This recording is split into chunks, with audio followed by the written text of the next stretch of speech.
sold my soul to the bottle. Still none of my friends have left me yet. I'm the same man I was since the age of 13, and I've lived my life with no regrets. If you're looking for some freedom, all it takes is 10 drinks minimum. If you're looking for rhyme or reason, all it takes is 10 drinks minimum. Oh my. It is the last party of the weekend. This is 10 Drink Minimum, sponsored by the Topo Chico seltzer. It's like right here. Right? I'm afraid to put my hand up. It'll like zoom in on me. I think I've got that figured out. Yeah. Yeah, there it is. And then I can do this. All right, you can do like this, I think, and it should zoom in. No, maybe not. Maybe I don't have it figured out. There you go. And then it's like, wait a minute. Go back out. The camera loves you. That's, you know what? That's fine. That's fine. Devil Smiley is here today. I'm here today. It's more my my background lighting. Yeah. Though. And you have Carlos the cow behind you now. I now have Carlos the cow behind me. Look at check that thing out. We thought you were good. You like messaged me last night. And you're like, I'm dead.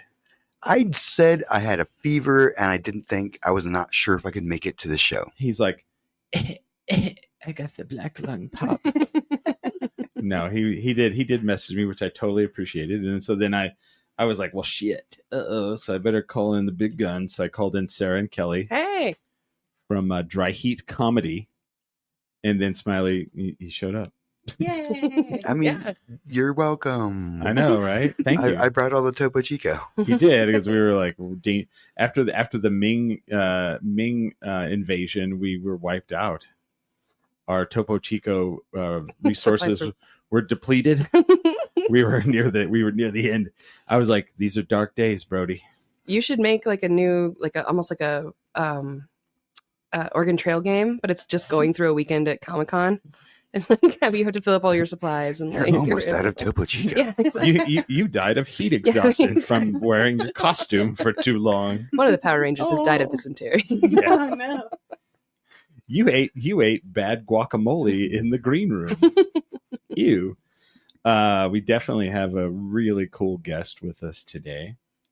We have actor Alexis Berent with us. Welcome. Thank you for having me. It's my very first podcast. I know. She's like, what do I do here? And like, I put the microphone in front of her, and she was like, I don't know what this is. No white. No, I'm just kidding. Welcome. I have to tell you something that's alarming to me. Oh. Everyone who walks through the front door of my house, the dog flips out when they see them for the first time. Not only is the dog your friend right away, you're literally, hold on, let's get in on this here. This took me years to reach this level. This is unbelievable. Look at this. Look at this. Gosh, that's friends. The camera's like, nope, no dog. Look at that. Oh my God, yes. Yeah. The camera's like, blessed. No. But so I have to think you're a witch. Well, don't tell my secrets on air. I'm like, who is this person? This could be bad. Because I'm like, right away, I'm like, oh, she must be great. Dogs know. And the dog's like, I know to be nice to her, because she will put a spell and kill us all. She has power. She has power beyond belief. So welcome. That's great. Welcome. So you've done interviews before, right? Yeah, I've been interviewed, but it's usually in a context where it's like in person, but they'll just write everything down. Yeah. So I can be like, oh, scratch that. It's at a press junket. Yeah. This is a little higher stakes. And they're like, Alexis, what we're going to talk to you about is it's going to be real fluff. Don't worry. It's going to be fun. You'll enjoy it. Then they ask you all the fucked up shit. And you're like, whoa. Mm-hmm. That's very cool. How is everybody today? Good. We're doing good. Yeah. Kelly, you're doing well? Yeah, Kelly's got it hard this week because she's doing a lot of work up at the legislative session. So she's driving, commuting. I was supposed to drive up for a committee hearing tomorrow morning at like 6, but then I got a message 2 hours ago that was like, don't worry about it.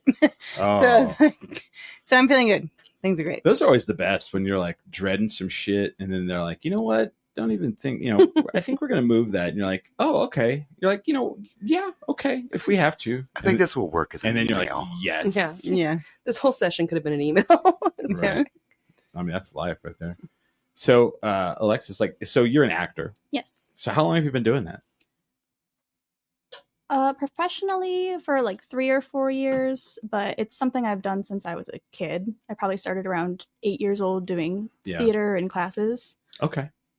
So it's weird because I had a conversation with somebody who's like a ballerina, and I asked them, I was like, were you like the little girl that was like, I want to be a ballerina? And she was like, no, I just kind of fell into it because my friends were doing dance, and she wanted to do tap dance, and her friends went to do like a class that had all three. And her mom wouldn't let her do it because they didn't have the money, but then they finally got the money. So her mom found someone at church that taught ballet. She got there and she was like, when do we like clap the shoes on the thing? But then she ended up loving ballet. So what made you want to be an actor? So I was actually just thinking about this because I can genuinely remember the exact moment that I was like, I want to do that. And I was in elementary school, and it was a field trip to see a local production of Annie. Oh. And it was not a high budget production. Like it was nothing crazy impressive, but I remember being in the audience and thinking I would much rather be on stage. Oh, like thinking about like how much fun that looked, like when they were singing like NYC and everybody's dancing, and I was like, that looks insane. So that was the moment I decided like that's something that I'm interested in and I want to do it. Really? Yeah. Do you do a lot of musical theater, or do you do mostly?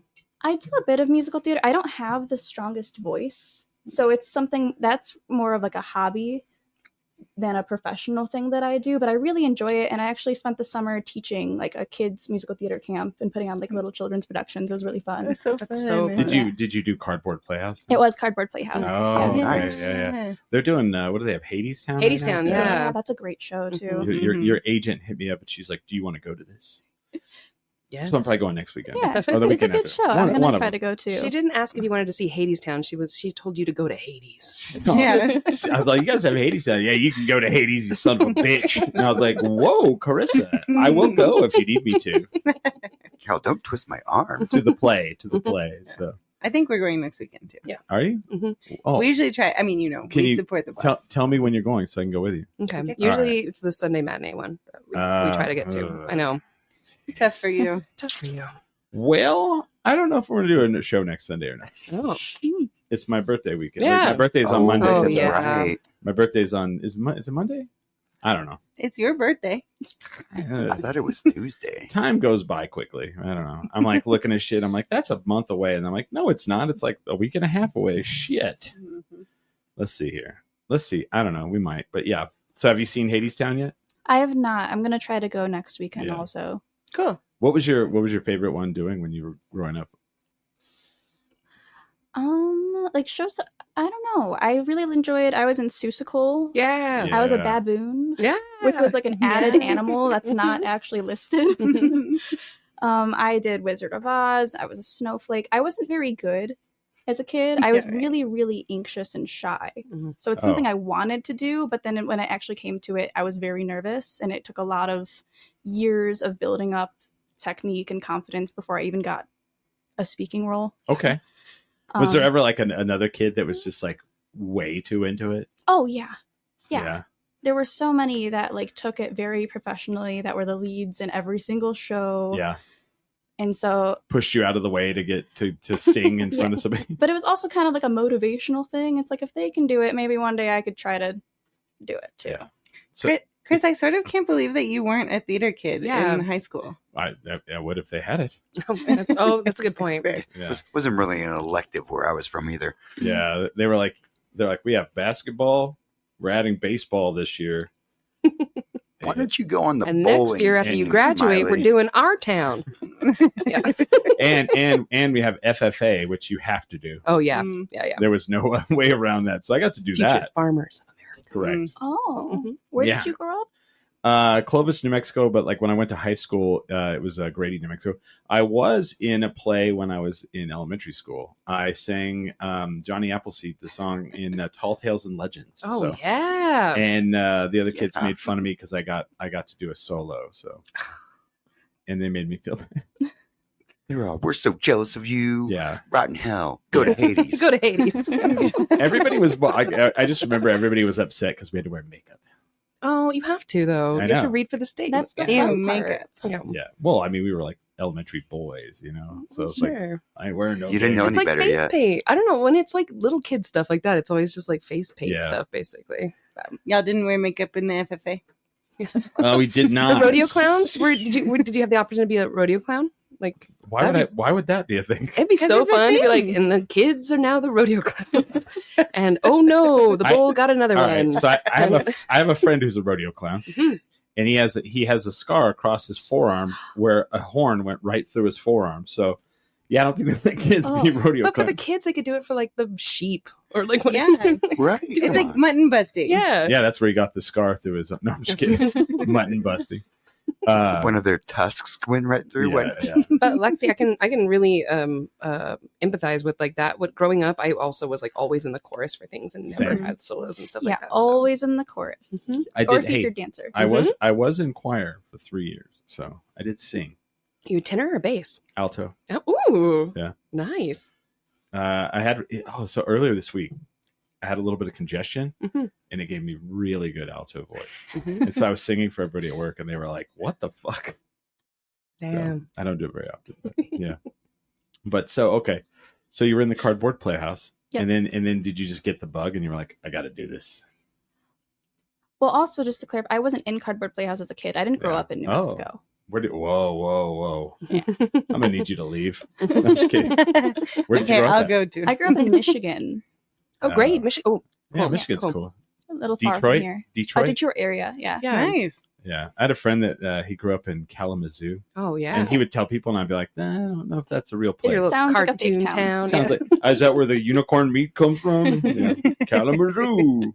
Yeah. Detroit and Albuquerque have a lot in common, actually. Yeah. I think that there's a lot of parallels there. So, Mhm. Eminem, sure. Eminem rapped here. Oh. yes. I mean, sure.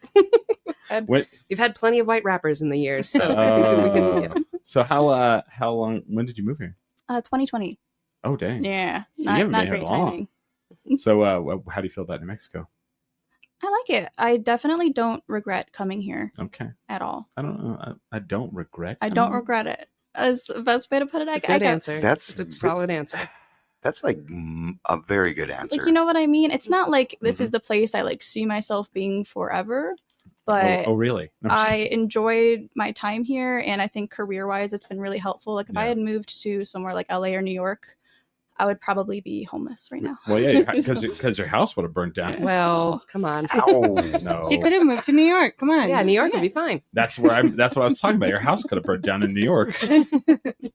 They have fires there.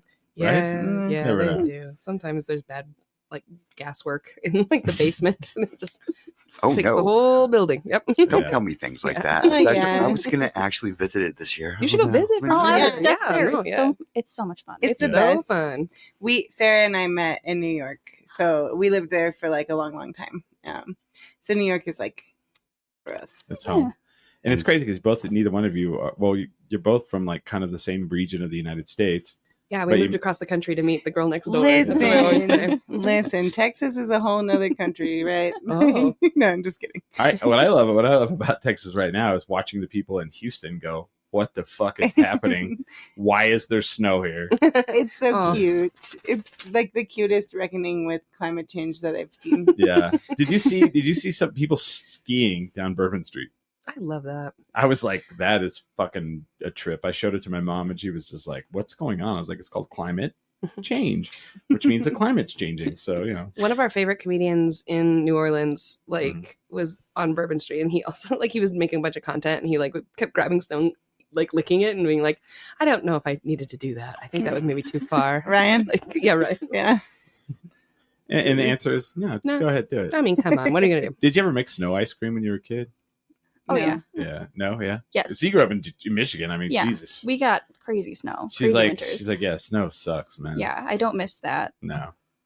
She's like, I don't miss snow. I don't miss my gang. Whatever. Oh. I assume. Oh yeah. She wants that ball. She does. She's not going to grab it. You have to like, yeah, there you Yeah. go.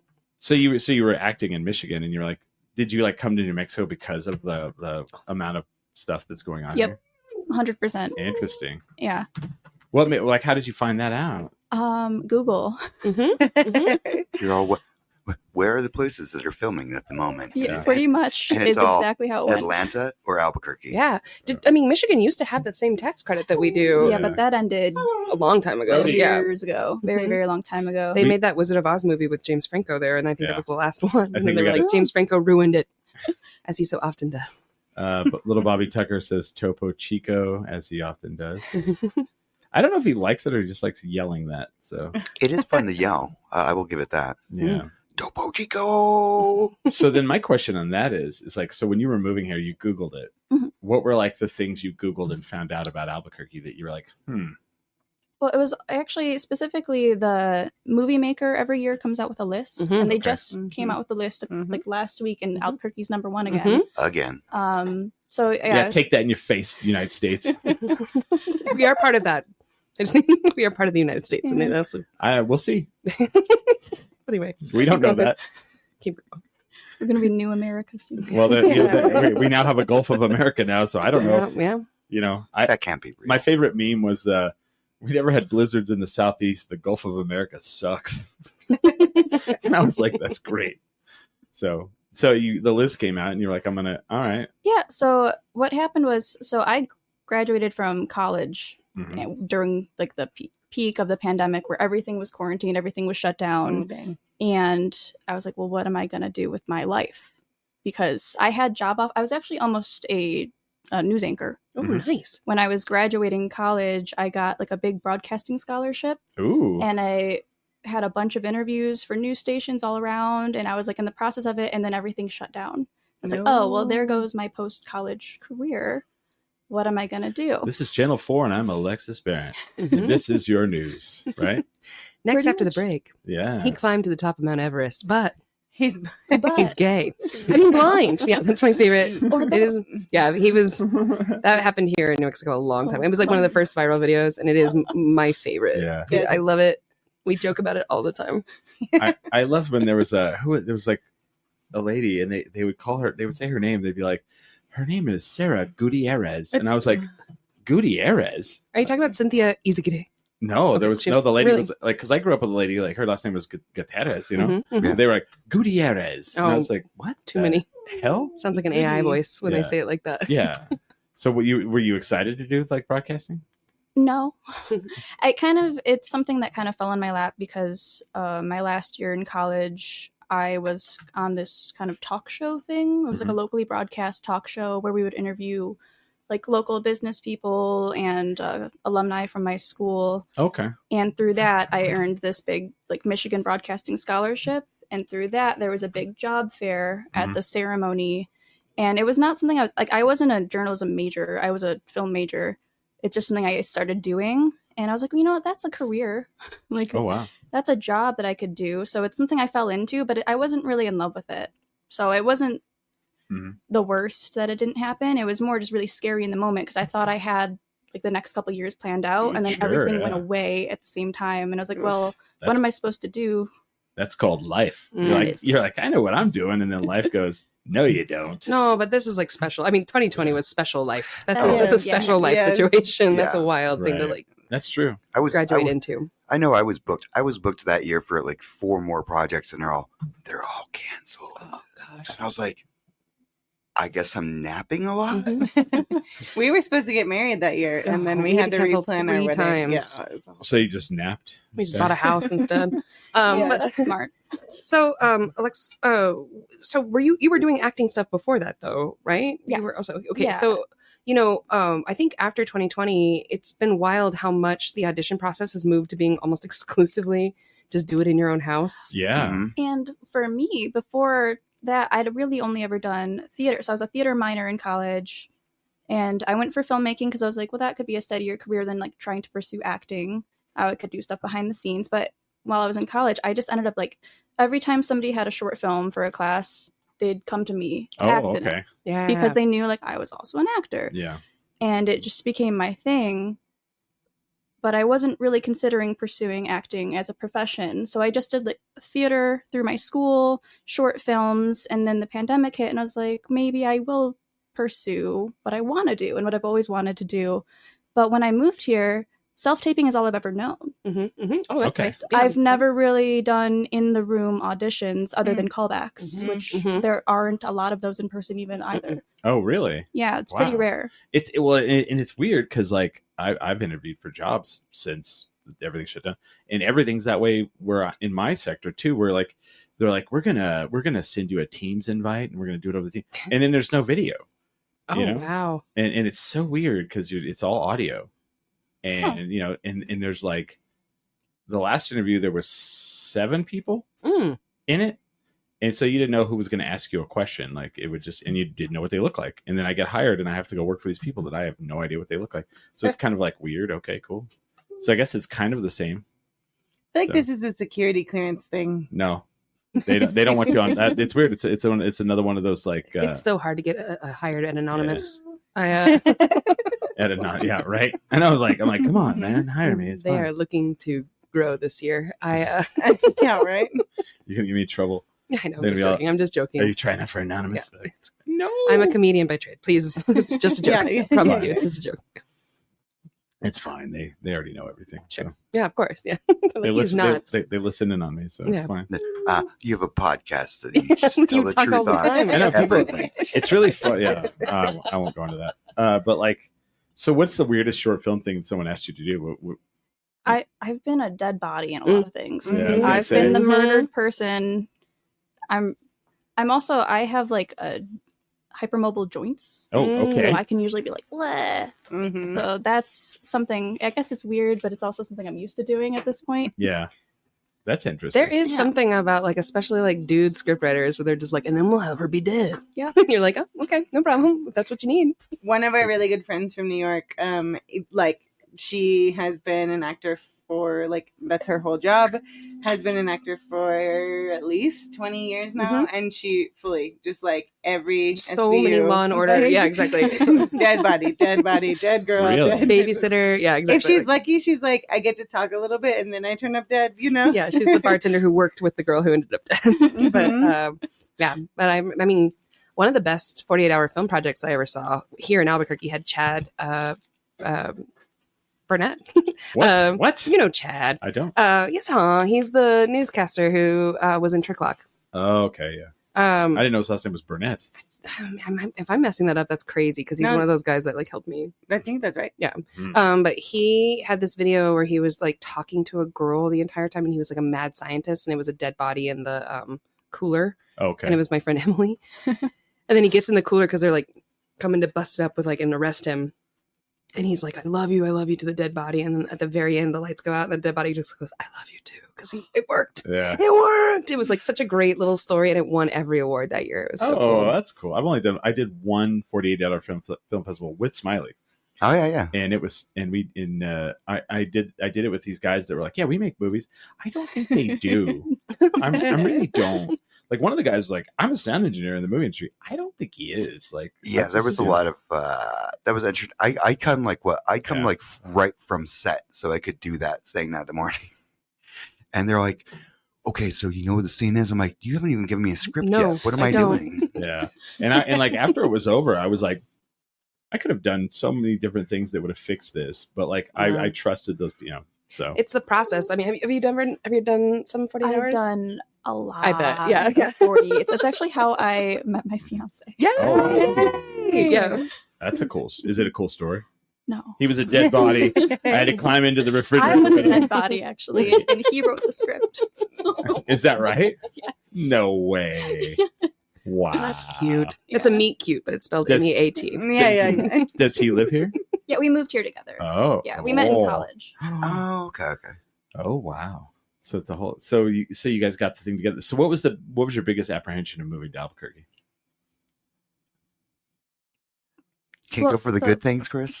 What? I'm just saying. Well, so it was a tough move here because it was also the pandemic. Yeah. And we didn't know anybody here at all. And we didn't really know anybody in the industry. And we were both moving for the film industry. Right. And so when we decided to move, it just seemed like the best bet compared to somewhere like LA because just the cost of living. Right. Well, and then like there had to be the fear though that like is the movie industry going to come back here? Yeah. Like, you know? And even if it came back, would we be able to get our foot in the door? But Yeah. our real goal, we told each other this, we'll try it out for a year. And even if we make it onto one set, it will have been a success. Yeah. Was how we kind of came into the process of coming here. Even if we just got on one set and then we had to move back home or something, it will have been worth it to us. Because again, we grew up in Michigan, not a big film industry there, not a lot of professional work there. So just the opportunity to get here and to do something was worth it for us. And it was so much more than that. Once we actually got here, we started working right away. Oh, that's awesome. So then I really want to know how you met Carissa. Like, Yeah. Yeah. How did you? I stalked her. Yeah. Like most do. Is that a thing? Really? Yeah. Oh, yeah. Okay, so hold on. You get some Like, IMDb not Pro and you like stalking, Mhm. but I No. was. So you know. people we do the Sarah and I do the cabaret with Carissa, and like I've had people that are like, you know Carissa Mitchell, and I'm like, yeah. They're like, oh my gosh, she's so many people want her to be. She's their agent. unbelievable. And I'm like, all right.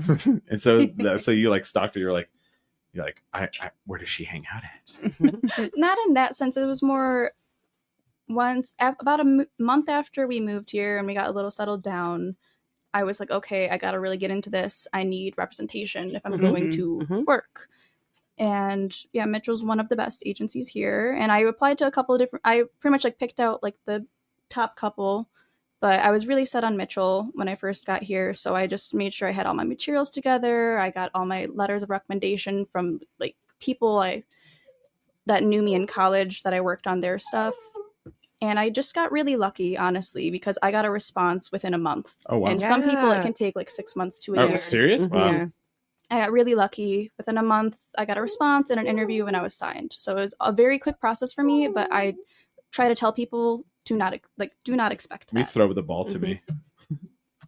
Sorry. The dog I'm is not fine. an athlete. I'm not either, apparently. That was a perfect ball dispense. Yeah. Well, you do something with the ball. Yeah. So she stops if you can. Oh, yeah. Yeah, if I can, I'll have my eye open Yeah. for it. All right, All right. for the opportunity. See, it was easy for me. I just, I took a roller skate and threw it through her car window, and I was like, Carissa's? I smashed up your car. What? So what? Sign me. What? No, she's not my agent. She is Sarah's agent. Yeah. She is. Yeah. Is that what you did? You smashed her window out? And... No, I knew her for a very, very long time and really respected everything she's ever done. And then we went to lunch and talked about opportunities. That's one way to do it, I guess. Yeah, just really get to know and like genuinely love somebody on a really deep level, and then respect them. And this is also fully a comedian track. You know what I mean? Like Sarah's been doing comedy forever, Yeah. crushing it, and so that's why. No, of course. I'm just teasing though. And she threw a skate through her window. yeah, and then also the skate, because you had done the first one, and I was like, well, what are you doing with the left skate? You were like, that worked for you? Yeah. Sweet. Good idea. Yeah. No, it's just funny because we all know Carissa, and she's, I see her. I don't see her in that light because like I know her socially, and so then when people are like, and then when I see her do business, I'm like, wow, she's really good and professional, and she does this podcast. I asked her to come today, and she was like, thank you for the invite, but she's like, go to Hades Town or something. yeah. There you go, Smiley.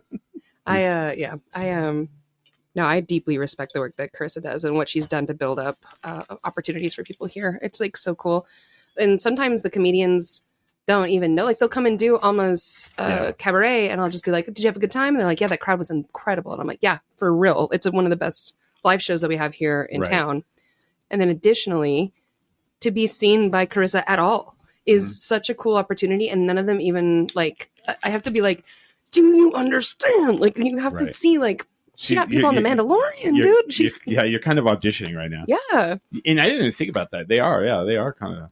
And it's totally, that's the cool thing about getting seen by industry is like, they don't have to do anything with like what it is that they're seeing, but getting in front of them, like you were talking about, like you were so ready and so organized that it's like, when those opportunities pop up, you jump at them. Like, well, and I think a big thing too, and I mean, I'm not trying to speak for Carissa, but if it were me, if someone came to me and they're like, hey, in which they often do come to me and they ask me if they can do this or that or the other.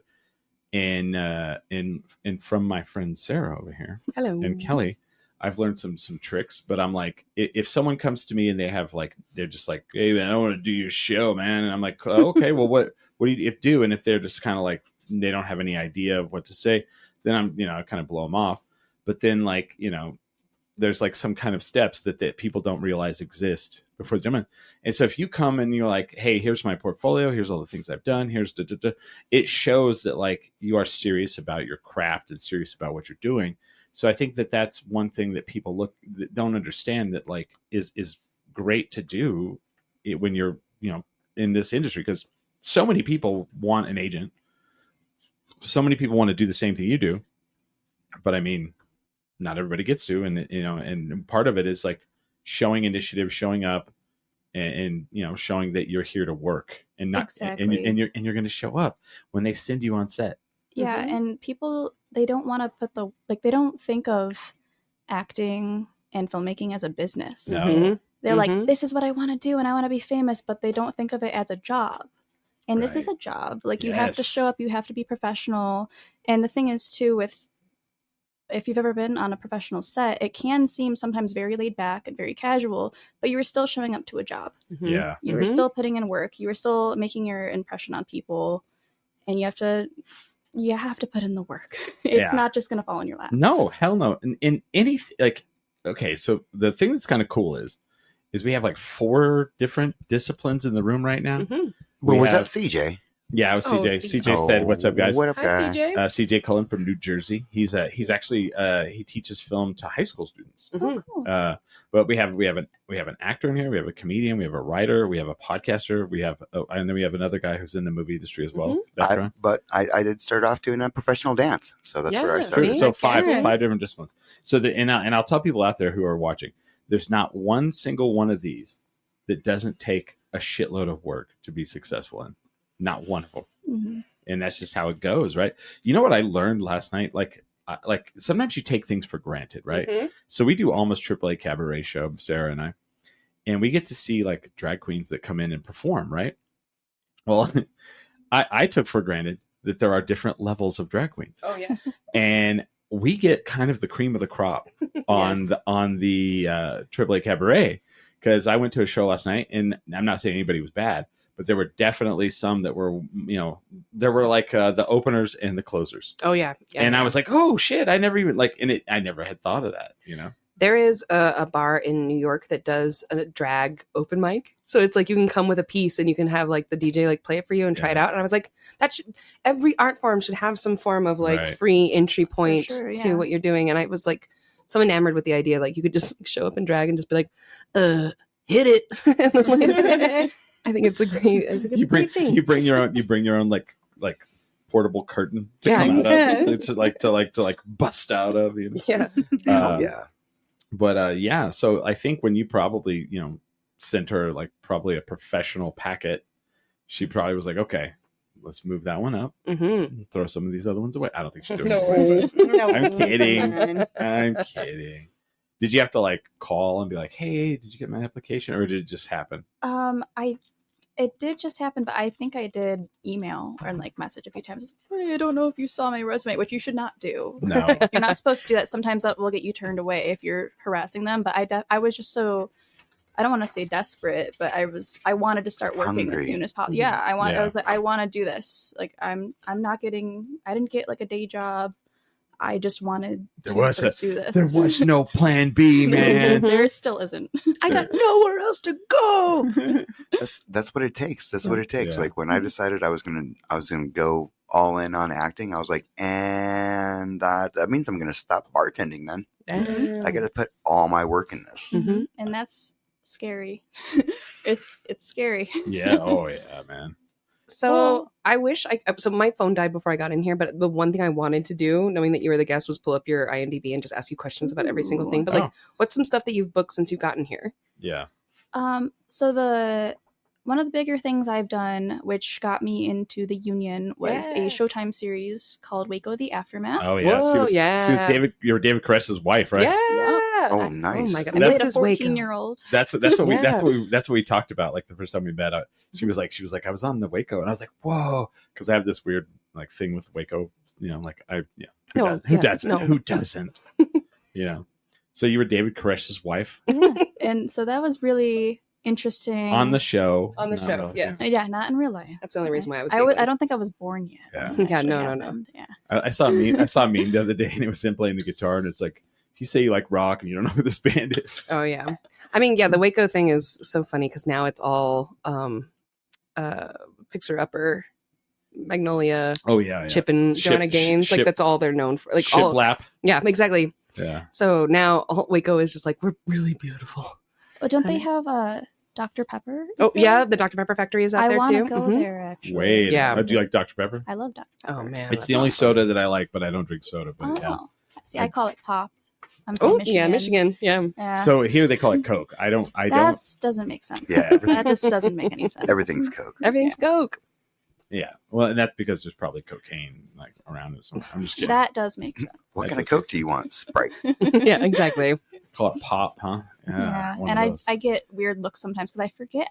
I've always it's not a weird thing to me. I've always called it that. So Yeah. sometimes I'm like, "Do you want to pop?" And people are like, You want to pop who? Essay? "What are you talking?" You want some of this? Yeah.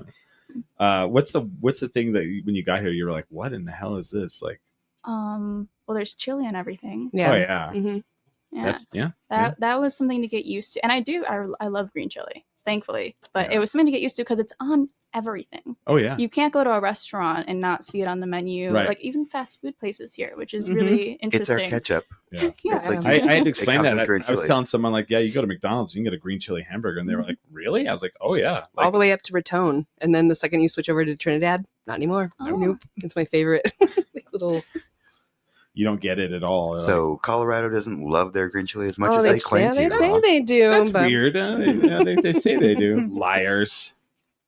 Bunch of liar faces. And they like the one that really blows my mind is like cream gravy. Like you Yeah. put green chili in cream gravy. Oh, hell it's so yeah, good. it's so good. Like I at know. Lindy's, But it's you just get not the cowboy breakfast with the chicken fried steak with the. it's just not something I haven't would've- had it in a yeah. decade, just Okay. because I'm like, I think I'll die. Okay, if I eat green it. chili sausage Mhm. and green chili gravy is like the best. Do you like it though? It's good secret. Yeah. Green chili's good. Yeah.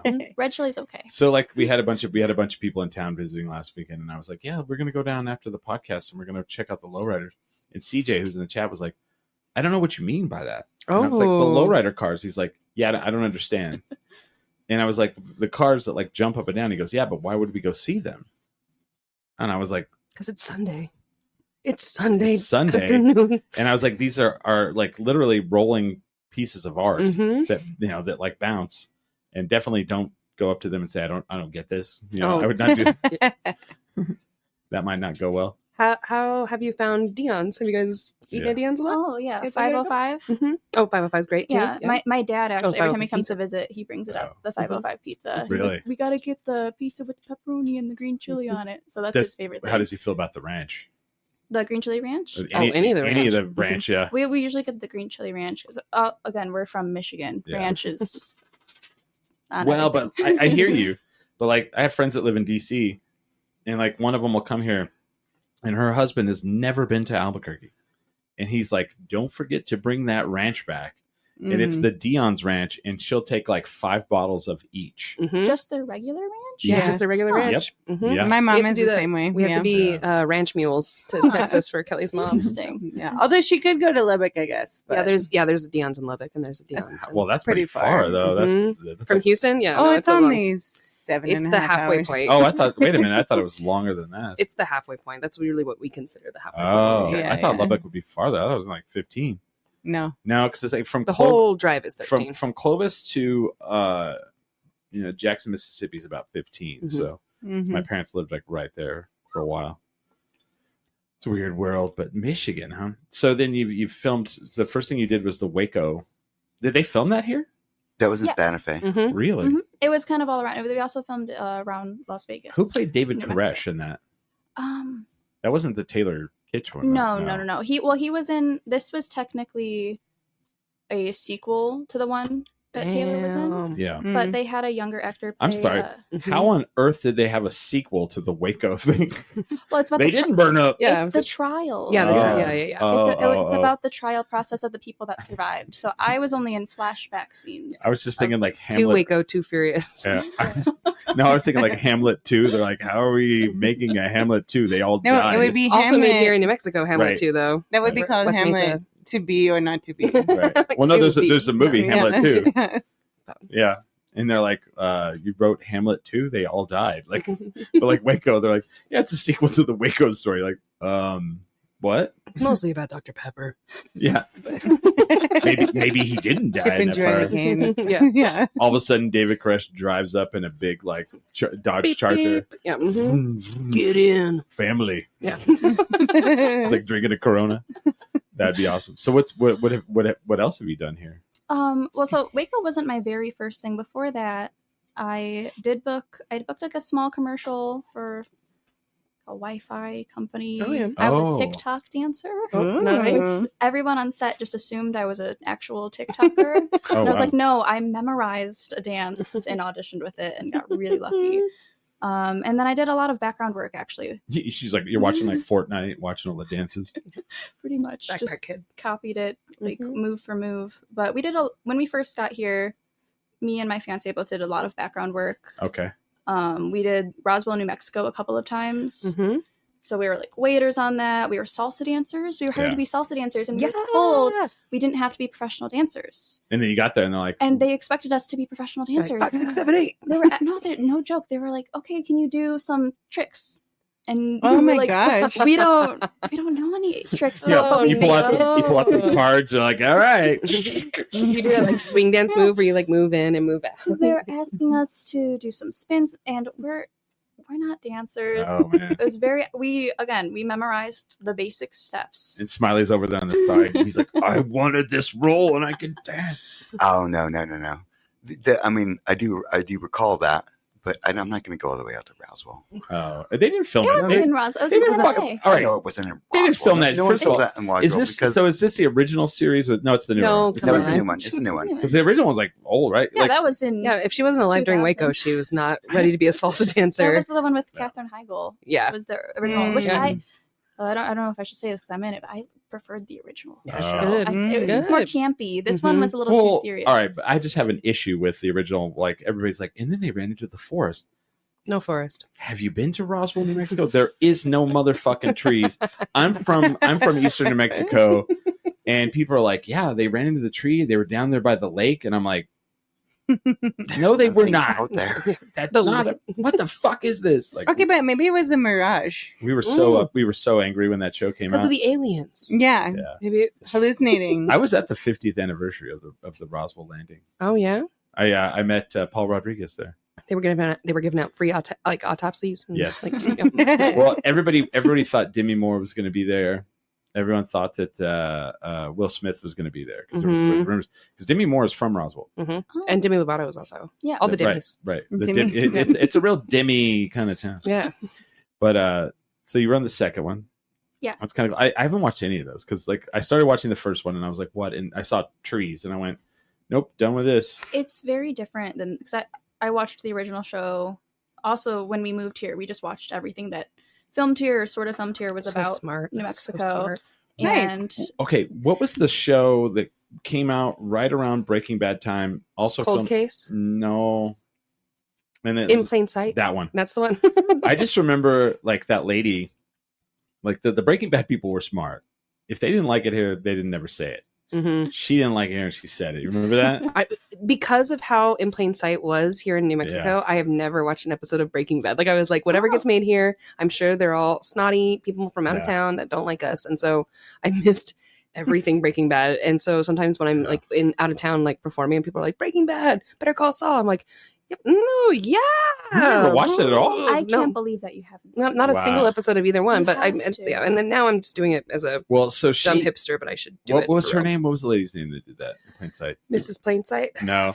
Sarah Plain and Sight. So she fucked like she was. I don't know what her thing was, but she like went on like Kim, like one of the late night shows, and they asked her about Albuquerque, and she was like, So many of them do that. Jessica Alba did that. Yep. What And- you would Tina think. Fey did that. Like there was really like, and nobody Oh, talks really? nice about Albuquerque except And- for Vince Gilligan. yeah, Oh, he- and like he loves it. Yeah. mhm. Well, then who was the other one? Seth MacFarlane did not like it either. I mean, yeah, I think everybody who was on that production like did not like it, and it was Yeah. like, come on. So the lady who did the In Plain Sight, I can't think of her name.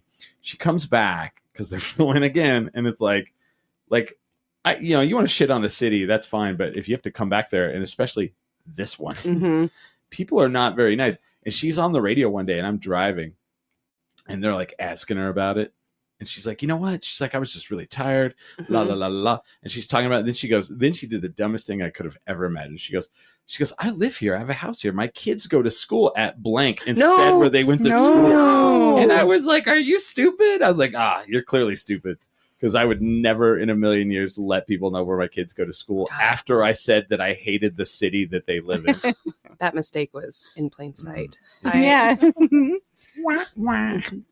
I like that. but I'll be honest with you, everything that you are saying on this podcast right Yeah. now is like a masterclass of what actors who move to Albuquerque should be doing. Like, Yes. Yeah. you should be watching everything that is in production here. You should be looking up all the industry that is here. You should get all of your like affairs in order to meet those people when you get to meet those people. You Like should Just throw a roller skate preparation. through the through a agent's window, obviously, yes, duh.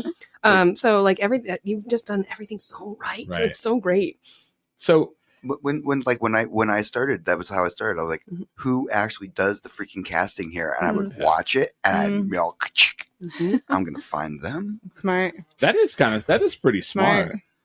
Yeah, that's a good idea. Um, Add them on Facebook or Instagram. the or- episode that you had a couple episodes Yeah. with Carissa, and she was just talking about like my job is getting people booked because I only get paid if they get booked, and like Right. that kind of like everything that she was dropping was super knowledge bombs. And so like if you're out there right now, if you are the 2 people who are watching the stream or the zillion of people who are going to listen to this after it's already recorded, like listen to these things, watch Right. these interviews, because if Yes. it is the closest thing that you can get to a career path in this For industry. free Mhm. advice. Mhm. Yeah, Mhm. listen. People charge for this information. Yes. Yes. I know that because I've paid for it. Uh-huh. Yeah. Right. Mhm. Listen to my mistakes. Listen to her perfect, like going right into it, Yeah. like knowing everything. You rolled already. a perfect game. Well, see, Yeah. and Perfect. like I will tell people, like, because people will walk up and ask me questions. Like, I'll be at the pro wrestling and like getting a beer between the intermission or whatever, and people are like I literally had a guy walk up to me and he's like, hey man, I love this. And I was like, cool. He's like, how did you get here? And at first I was like, well, I walked from my. And he's like, no. How did you get to this level? And like, and I literally looked at him. I said 2 words: hard work, Mhm. networking. That's 3 words. Whatever. 2 things. I said 2 things. Whatever. 2 things: hard work, networking. Networking is huge. That is such Yeah. a trope in comedy, is that like everybody, if you get anything, everybody just comes up to you like, and they feel so Mhm. emboldened to be like, how'd you get that? Yeah. How'd you get that? How'd you get that? And you're Yeah. like, I know you Gross. want it too, but like, you could Right. like just say like, congratulations, man, or Right. like something, Mhm. and just to be like, how'd you get that? The thing that blew my mind about comedians is like, and this is a thing for people like if your friend's a comedian, you go out to see them perform, talk to them after the show. Mhm. Like, don't go up right before they're about to go on and be like, hey, how's your mom doing? Like that's a That's a toughie. that's a toughie. So and comedians know that. So when I was at an open mic one night and Roy Wood Jr. popped in, Mhm. That was a fun night. and I sat there and watched over and over and over again comedians beeline for him and start talking to him, and he would just literally turn, walk away, and go over to another area of the bar because he was like going through his stuff he was about to go on stage to do, and they would just keep coming up, and I'm like, Cut it out. and then he finally sat next to me, and I didn't say anything to him, and then he finally went up and he did his stuff. He comes back over and he's like, and he starts talking to me, and I was like, cool. And I was like, what are you here for? And he's like, oh, I'm talking to Netflix. I'm like, cool. And like, I got to probably talk to him more than anybody because all these people, like, I'm like, you don't like when people talk to you before? No, Fuck no. So, they don't like when people talk to them after. but it was one of, but it was one of those things where it's like, you're like, I get it. You're trying to like, hopefully he'll see you and you'll go out on the road with him. You know, Mhm. that's whatever, but Writers just don't like when you talk to them at all. At all. Yeah. Yeah. We are very I know I see solitary. Kelly and I walk over and I'm like, hey, how are you doing? She's like, "Ugh." I'm a weirdo. I'm an extrovert, but I teasing. feel like novelist. I'm a novelist. So if you're like writing in your house, novelists tend to be a little introvert babies, Reclusive. Okay. talented introvert babies. But yeah, and New Mexico has like a ton of incredible writers. I mean, yes, George R. R. Martin, but then also like Melinda Snodgrass, Arkady Martine, like Ramona Emerson, like so many killers. And yeah, we don't ever talk to each other because we're like, I don't think George R. R. Martin writes anything, does he? well, he has written. I know. Screenplays, right? That's all he's doing right I now. don't even think he writes He's those. He just New kinda- Mexicans living Rocky Mountain Chocolate Factory bear. Just sits outside of stores and goes, hello. I don't know. I think honestly, I think he said that they denied his castle request. I Yeah. think he's just like a little heartbroken, you know. He was trying to Wait. buy a castle in Santa Fe, and then the HOA in his neighborhood was like, you can't do that. Yeah, he was like, I'm Wait. gonna build a castle, and they were like, no. So I've seen his house, Sure. right? Because I was in a lift in Santa Fe, and the guy was driving us, and he was like, "You guys want to see where George R. R. Martin lives?" And I was like, "I guess so." And so we're driving, and he like turns on the street, and I mean it was like an 800 square foot little like house. And he's like, "There it is," and I was like, I don't think so. And You then, could have said that about any house. so then I see the car in the driveway, and it is a 1970s Datsun 240Z, Hell yeah. and it had the license plate GRRM, and in his mailbox was a castle. And I was like, Wait, all right, yeah. yeah, all right, it's probably his house. It's probably him.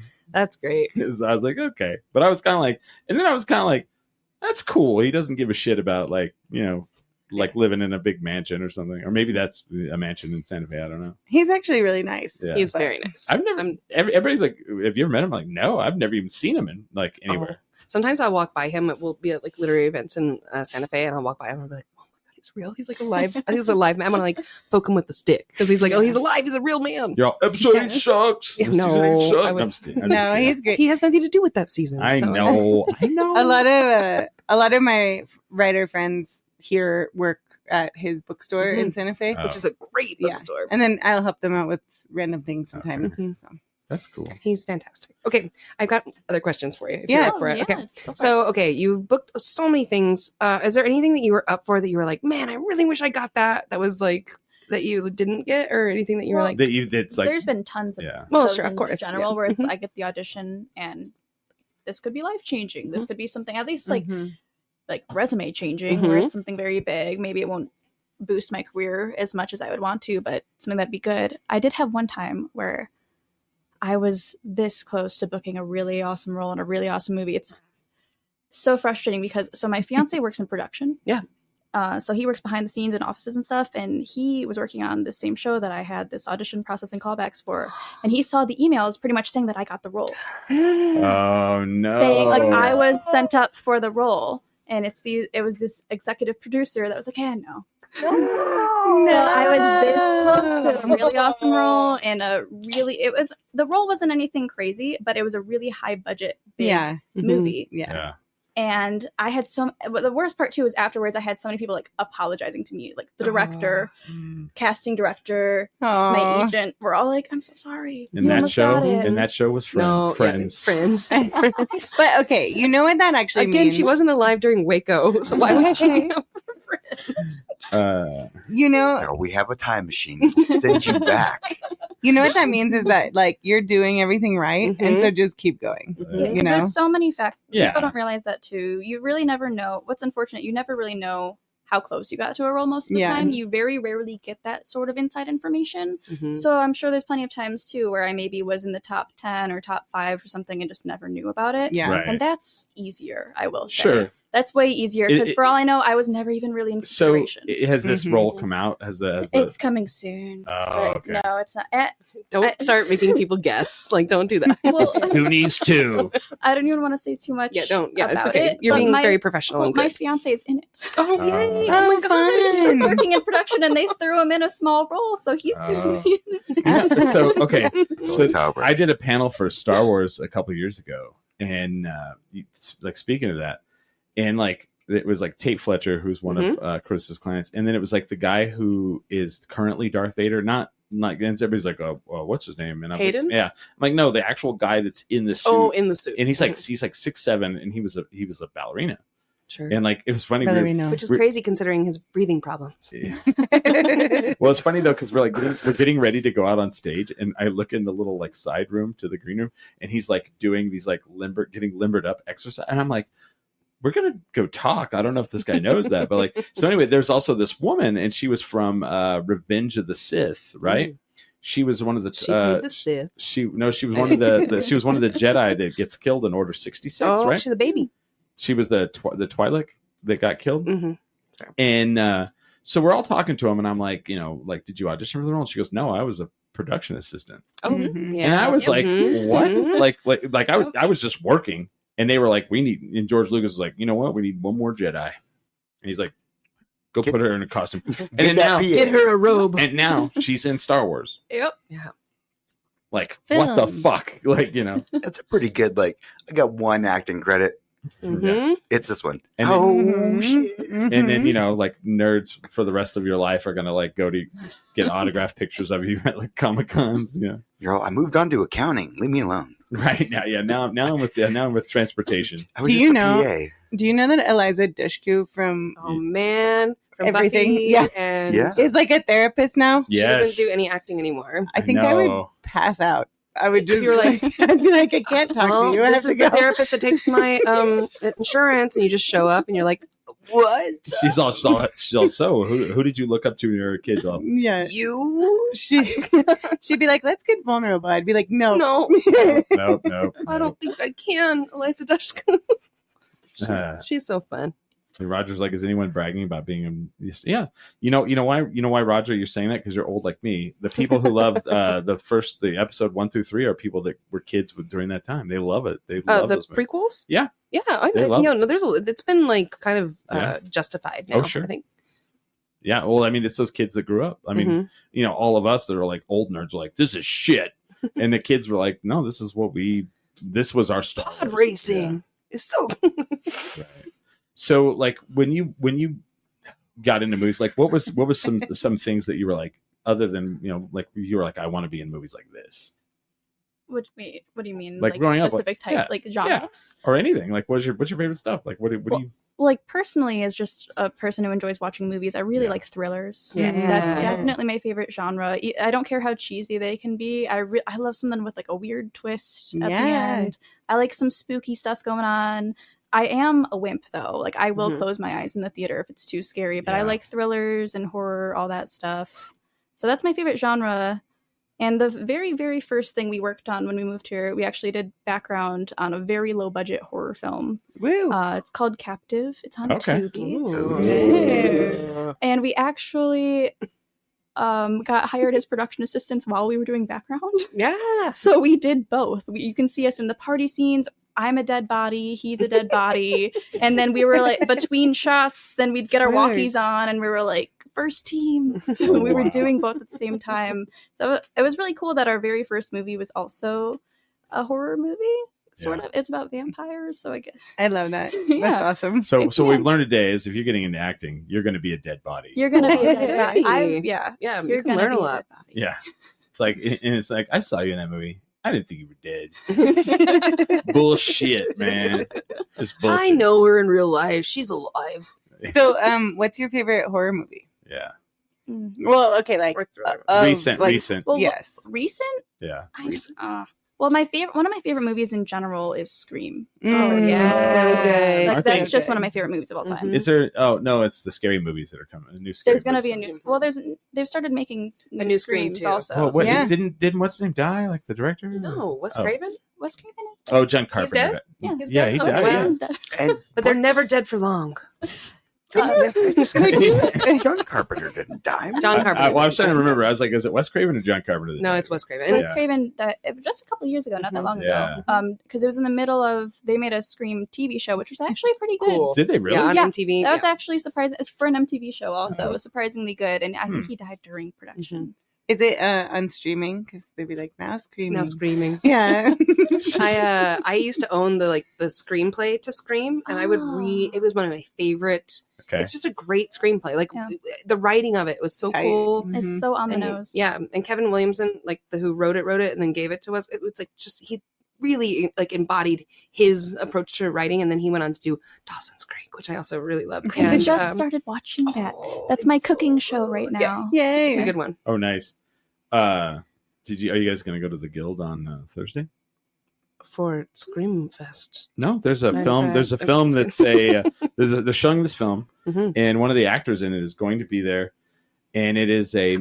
It's The Room. Yep. Sorry. I was gonna say it's a master class on I The Room with Greg Oh. Sestero. love when Greg comes to showings because he Yeah. makes it so fun for everybody. Yeah. And The Oh, Room yeah. is such a. Have you ever seen it? I have seen. I haven't been to a live screen. Mhm. My, Oh, okay. Yeah. So I watched it with my friends. And, like the thing that would weird me out is if somebody was like, "Yeah, I watched The Room by myself." I'd be like, "Ugh, No. why? Why would you do that? Like, you're weird." You know? Someone told me to watch The Room. That's how you watch things. You Mhm. I have time right now, so I watched it by Yeah. You myself. have Yeah. to see it Yeah. with people. Kelly took me to my first like Room live Yeah. experience, and it was Yeah. unbelievable. It was I- so fun. I didn't watch it live for a long time. I would watch it with friends drinking because Yeah. that's what you do. And then I saw it live, and I was like, and I was like not excited because I'd seen it so many times. And then afterwards, I was like, oh, this is what you have to do. It's like Mhm. the new Rocky Horror, like throw spoons at the screen, and Yeah. 1, 2, 3. Yeah, that's my fuck it. favorite. Yeah. We Yeah. when we went, they also showed like some of his like short like Oh. when he had his YouTube show that was weirdly like selling underwear. Oh gosh. We watched one of those before the movie, and everybody was like, Yeah. "Boo!" Like the whole Yeah. time. Oh, so the last time Greg Sestero showed his like new horror film Oh, that's fun. before, and my ex at the I'm not ex now, but like at the time we were dating, they showed that first, and she was like, because she had never seen The Room, Oh, and we watched that and his that movie, and she was like, well, that was awful, and I was like, well, just you wait. and I was like, but it wasn't like good awful. Mm-mm. It was it was low budget, like, and I was like, well, Amelia Perez. I promise the Oh, next yes. one to go like, yeah. And then she watched the other, and like he walked in, and I was like, "There's Greg Sestero," and she's like, "I don't know why you're excited about that." He's a football star.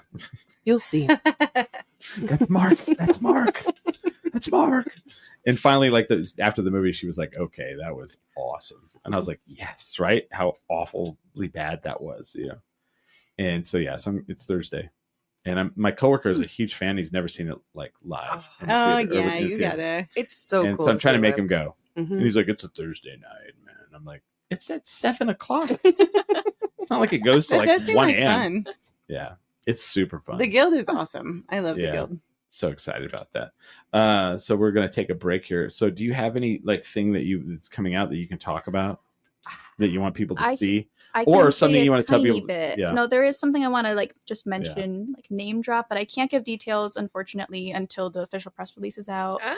But I am in a movie coming out Yeah. coming soon called The Eighth Day. Ooh. They just made social media pages for it, or you can follow me on social media to get more information when that's actually released. But The Eighth Day coming Oh. soon. Oh my god. Yeah. Interesting. That's so cool. That's pretty cool. And is there anything else like you want people to go check out that you may have on like streaming or? Waco the Aftermath. Hell yeah. Is I don't think it's streaming. I think it's available for purchase on most streaming sites. Throw some money. She gets Yeah. like $100 like every time. I get each like day. a penny every time Yeah. someone watches the whole It came season. out. Heck Mhm. yeah.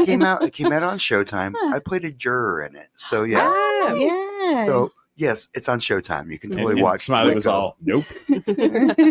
He's guilty. Definitely watch Waco Aftermath. Yeah. Just for the fun times of being so or that. The after. Okay, I remember kind of who's like the big stars in it. Like, J. Smith Cameron, Yeah. Okay. big star. She's in Succession. She Yeah. played.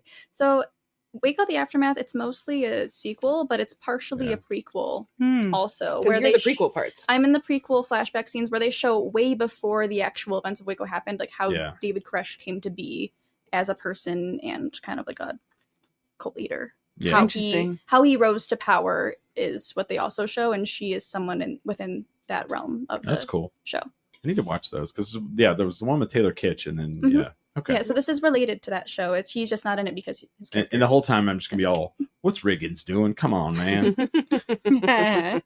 They're rebooting that, by the way. Did you see that? Mm-mm. Friday Yeah, Night Lights. Yeah, I love Yeah. that. Mhm. It's gonna take place in like Louisiana, I think. Sure. And I was like, Won't or be as Houston. good. I think maybe Houston. I was gonna say it better be Texas football. Yeah, it has to be. Anything else you want to plug? We're going to go into the wavy hour, which you can stay if you can go, but that's where we have a lot of fun. So you guys have anything to promote? Yeah, man. Do I have so many things to promote? Yeah. Dude, you should go to Houston, Trip? Texas, yeah? and Go to you the should Meow Wolf? check out the Meow Wolf that's there because I'm a character in that. Oh, Yeah, nice. pretty cool. Congratulations. Thank you very much. She has her own room. In my own room. It's My really character cool. has a room and it's got pictures of me with a girlfriend that's not Kelly. It's wild. And then Whoa. they casted a girlfriend. That's And then but then also this week at Dry Heat we have Trip Stelnecki headlining, and he was just Nice. voted Incredible. Albuquerque's best local comedian in Albuquerque the magazine, and so like he's gonna show up, and That dude's awesome. yeah, he's so fantastic. So Mhm. we're thrilled to get to have him there this weekend. And then the very next day we have Buck D doing his own headlining set too, and so we get the opportunity to have two crazy good local headliners. Super different styles. Mm-hmm. Yeah. Oh, And yeah. so- That's pretty cool. Check those out. And then I guess I'm rebooting my writing Substack next 2 weeks from now. It's called 52 Stories. So I write a new short story every single week. So if you want a new short story, a lot of them are based or like set in the bars around here. So 52 Stories of Grey. Is that right? yeah. The next one I think I'm putting out is about Launchpad, and it's the Coven of Vampires. So it should be fun. Of course Yeah. it is. And then otherwise, yeah, come to Trip's thing. That's gonna be awesome on the 31st. That's cool. And then on the 13th, Oh yeah, a Thursday, It's a Thursday right we before have- Valentine's Day. Adrienne Chelapa, coming. She's been on Rutherford Falls, Res Dogs. Oh, okay. Spirit Guides in Netflix. Yeah, she has got a million. She's so famous and so cool that we have her here in New Mexico. Yeah, she's an incredible, Oh, nice. incredible actor, incredible comedian. She's fabulous. And so she's going to be doing her headlining set with Angeli, who's another amazing comedian. Out of Farmington. Yeah. That's cool. as hell. And I think Sarah's hosting. So. Right? Oh. Yeah. Right? Oh. And then there's like this birthday party thing I'm I going know. Yeah. Hey, don't be stomping on mine. to. So a week from Monday, I turned 50 years old. 50 years young. Lots of reflection. So on February 8th, we're having a party at the Launchpad. There will be red light cameras, Damn. Youngsville, Damn. Simo, and the Lovers, and DJ Ren. Jeez. Oh yeah. And never announced on this show, but they're Youngsville Mhm. will be doing the 10 drink minimum theme. Yeah. Oh, that's so Live. cool. They had to relearn it. Oh, sure. And then this is also being announced tonight, April 11th through the 13th. I will be at El Paso Comic-Con. Mhm. I will be hosting all of the panels. Whoa.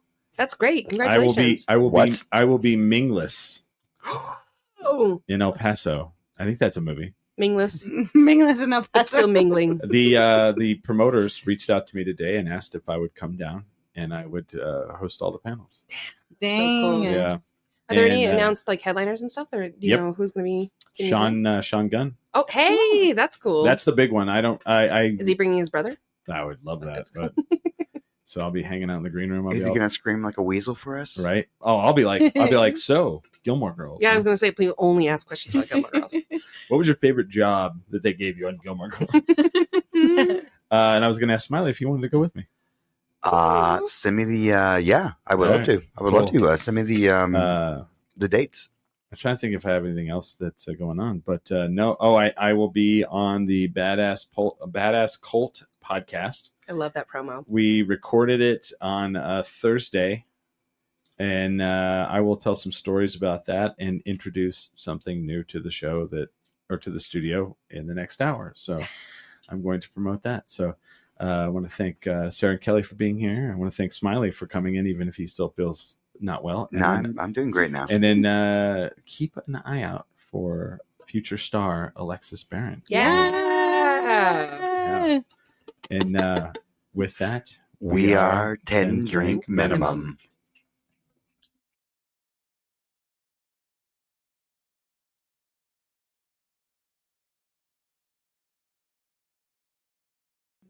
Oh gosh, we're back.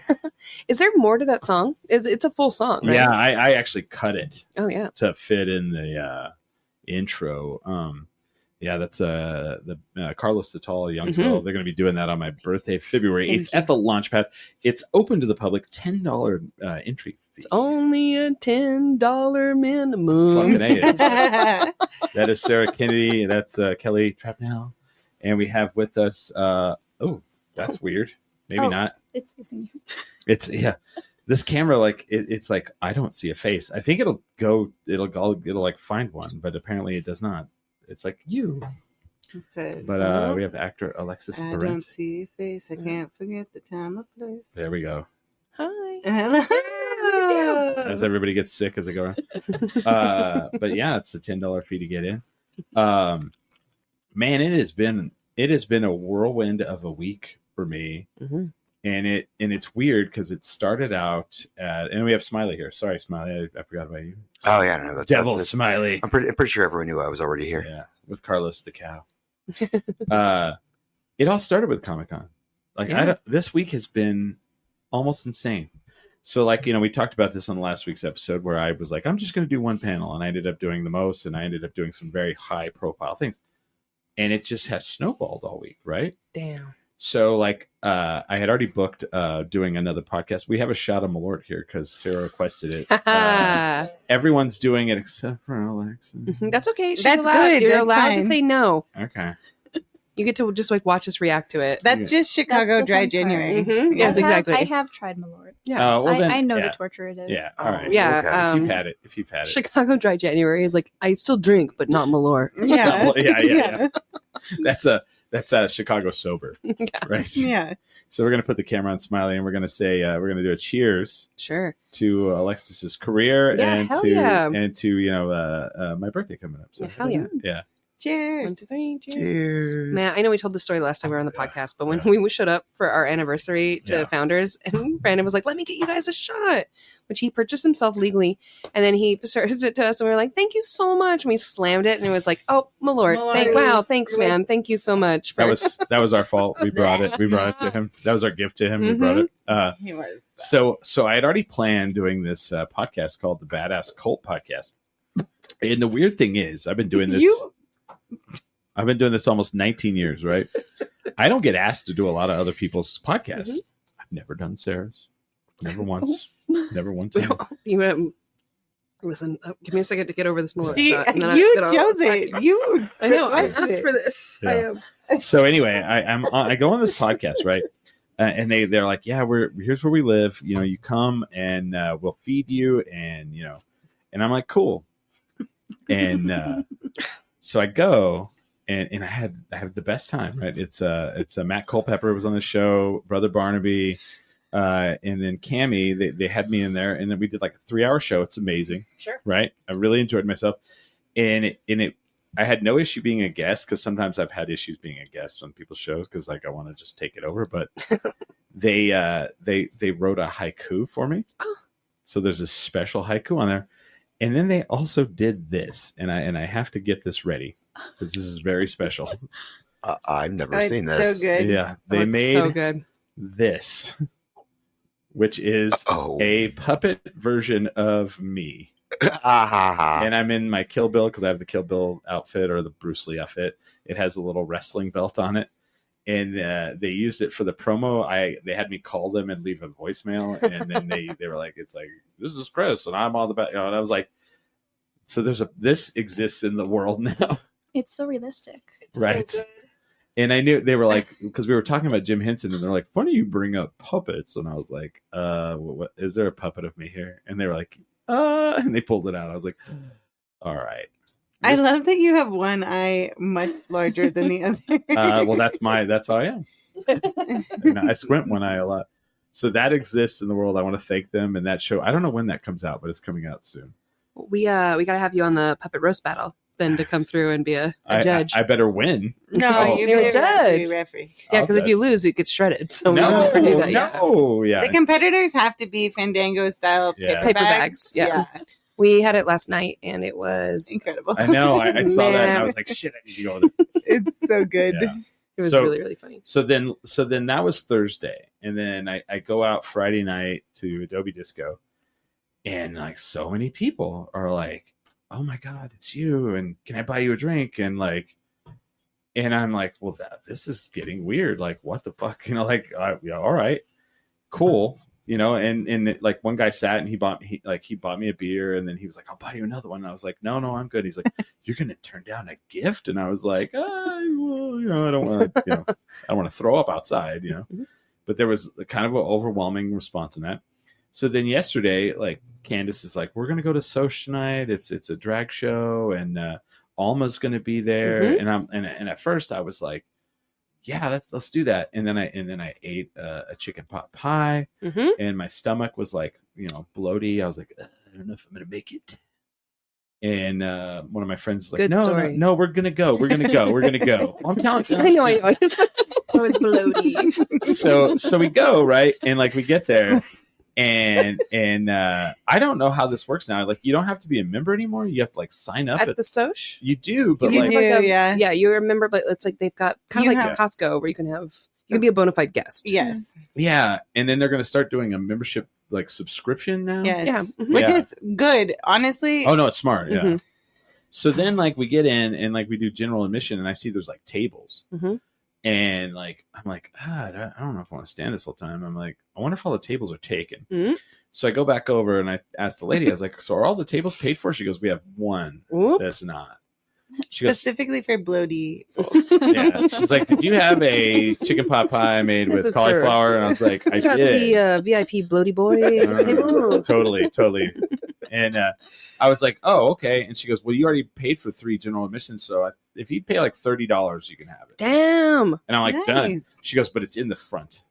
Oh, And that's I go, okay. I don't, Uh-huh. you know me, I'm like, I don't give a fuck Mhm. about the front. And you've done So- Alma stuff so much that it's like Right. great. So great. Like, fine. Mhm. So then like, you know, all the performers are going, and like, it's ran by Vanessa Patrick. So Mhm. Vanessa's been on this, Fabulous. Love this it. show. Mhm. And like, I kind of feel like if you like have an amalgam of what a drag queen looks like, Vanessa's kind of like, Yeah. you know, that big hair and all that, and like just amazing performer, like funny. Mhm. And She is like Sharp. a quintessential drag queen. Mhm. yeah, and she Mhm. goes around and she's like, her crowd work is pretty off the charts, right? Mhm. And she's like going around and she's like talking to all these different like, you know, like local, like famous, like gay, like people that some of them are drag queens that are Hey, like, Neil Yes. Patrick Harris, Yeah. Jesse Tyler Ferguson. yes, Yes. no, Mhm. no, and then like they I didn't, believe you're referring to the A gays of Mhm. Albuquerque. Yeah. Yes. yeah, The ABQ gays. yes, Obviously, we weren't there, but because I didn't know them, but they were, you know, people were like cheering them, and so and some of them were like, don't talk to me. I'm like not in, you know, Yeah. I'm not in character, you know, and all that. And so then like they do a break, and then they come back, and Vanessa comes out, and she's like, just want to let you guys know we have a celebrity in the crowd, Damn. and she goes, can we get a spotlight on him right over here? And they spotlight me. Yeah. She's like, we have the most famous podcast in New Mexico. He's been going 19 years. And they have me stand up. And she's like, this is a really emotional moment where she's like, I just want to thank you for being an ally. Aw. She's like, I want to thank you for being supportive and having, you know, LGBTQ people on your show, and how in this time of the world that we're in, like, yeah. to have someone like that. And I'm just like, wow, like I couldn't, like, absolutely, I was literally like overwhelmed with emotion. I was like, wow, I And didn't then- even think of that. And then she was like, and he's going to be taking your orders all night. Yeah. folks." Yeah. Fully takes the piss out of it immediately. That's the best part too. Yes. And you know, but the one thing that I was like, they only let Alma go once. Well, yeah. Yeah. I spoke down. And then like Alma comes over, and I was like, all right, I have a question, Alma. And she's like, what? And I was like, why are so many drag queens so tall? They're men. I know, but I know, but like, They also wear high heels. They no. Yeah. I know that, but like a lot of those drag queens, you take those high heels off, they're still like 6'4". Very tall. Yeah. Yeah. And I'm like, when I'm She's seeing, a model. Yeah. She's perfect. Yeah. Yeah. but it was pretty impressive, and I was like really taken aback. And I did not expect any of that. And I was like, wow. It's a gorgeous stage in the Soch. Yeah. Like that stage with those steps. I just think like everything that's in there is like so nice. And it's one of those things that And they don't do smoking anymore. And I'm like, I need to go get more. yeah, same. Because the smoking was what literally like stopped me. Honestly, like the only regret, well, one of the only regrets I have about opening Dry Heat is that we don't get to go to the Soch very much. Yeah. It was so, I mean, all the people who work there and all the people who are involved are just like really great, I love the fun Soch. people. Yeah. And Well, and then they have like a coffee shop in the middle of it. Yeah. I did not anticipate that. Have you been there at Albuquerque I Social actually Club? have. It's I have so a couple friends social. that go Mhm. often. I haven't been yet. If you have the chance to go to a drag show there, it's really, really fun. Yeah. It's set up for it and it makes it look like really spectacular. Yeah, they're not lying. I've done a couple dance performances there. They have a nice stage. I They have a nice stage, they have a nice emceed one of background. his dance performances there. Yep. And so that was They the have a last time I nice was there. stage. It's a great place. Yeah. Yeah. The Soch is fabulous. And their staff is like right on it, man. They knew So nice. No, like even like when the drag queens were dancing, like they would go over and dump the money in the big, the big Yeah. and like and the staff would come over and like clean it out. Like they were like they would like zoom in like incognito, and I was like, wow. And I was like, who knew LGBTQ people could put on a performance? I'm just kidding. You're scooching that T up really up high in that acronym, and I'm here for it. Actually, I mean, I should be first now at this point. Like, I was like, I didn't know you guys most marginalized to TLGBTQ. I didn't know you guys like knew how to do performances. I had no idea. I'm just kidding. No, like I feel like if you're gonna have like you're gonna put on a show, you're like I'm gonna go talk to these people. They know what they're doing. Like it absolutely just amazed me how like everybody was in sync, and it's like their equipment was top of the line. And I'm like, it's so nice. And DJ Flightphonic is like such a good DJ. Like he's so good. Yeah. And he's been doing it forever. And it's like so cool. And he does the drag brunch that they do at Electric Playhouse too, which with Vanessa, which and Alma's part of it. Yeah. And like I love the idea that they're using a place like Electric Playhouse to do a drag brunch, because how cool to have the floor and floor to ceiling projections that like help like add to your performance. Like that's unbelievable. Like fully like teeny tiny little like story.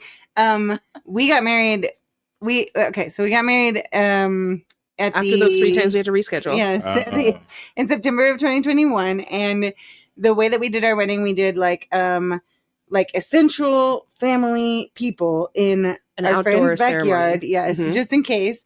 And then we did like everybody we knew at the time. At the time, party at Electric Playhouse. We had like a wedding rave, basically. Oh, that's so cool. It was very incredible. And then sounds like it was super fun. I wish, gosh, if we had been closer, yeah. But anyway, one of the bartenders at our wedding was from the House of Martini, and was talking about how they wanted to do drag brunches there, and they were like, "This is going to help us with our drag brunch pitch." And we were like, and then I'm sorry, the House of Martini. I didn't catch that one in Game of Thrones. Oh yeah, you don't know that? You don't know the House of Martini? You know the House of Martini. They benefit actually from Avery Martini, an incredible drag queen. No, it's a joke. Yeah. I was like, you don't know the House of Martini? But so and then also like Doug and Kristen were there, and that's why they got to do Sisical in but that's not the reason why, but it was definitely like a thing where it was like that happened, this happened, and like it's connected but not there's a connection but no causality. I did see Xanadu when they did it there. Right? It's such a cool space for these like, and I know that we are kind of like the ground zero for how a space like that can be used, and the fact that they're open in Vegas means that anything that people want to like workshop or do can mean that something can be happening in Vegas. Like if you were able to like really come up with like a concept that worked here, workshop it here, and you knew that then you could have like a residency in Vegas in Caesar's Palace. Yeah. I think that what a cool opportunity. What a cool thing to get to do. And have you got to do anything at Electric Playground? No, we were Playhouse. Sorry, I did it every time. We were going to do because I did Rocky Horror a couple of years ago. Yeah. And we were going so we did the Shadowcast at the Lobo Theater. Nice. And then we were gonna do the actual like the Rocky Horror Show. Nice. At Electric Playhouse, but then like the cast kept getting COVID. So yeah. Well, they did like Xanadu there, and for people who don't understand Electric Playhouses, it's like this interactive projection. A former Staples, which is Y- part of their yeah, like yeah. value prop. Like Yes. genuinely, they say like they go into towns Mhm. and they find their old big box stores that have been like Circuit torn down. City. yes, and then they go in there and they're like, we have a way to make art and play and joy happen in this space. Right. And so keep going. But you can like play like air hockey, like with your feet. And you can play like Space Invaders by throwing dodgeballs at the wall.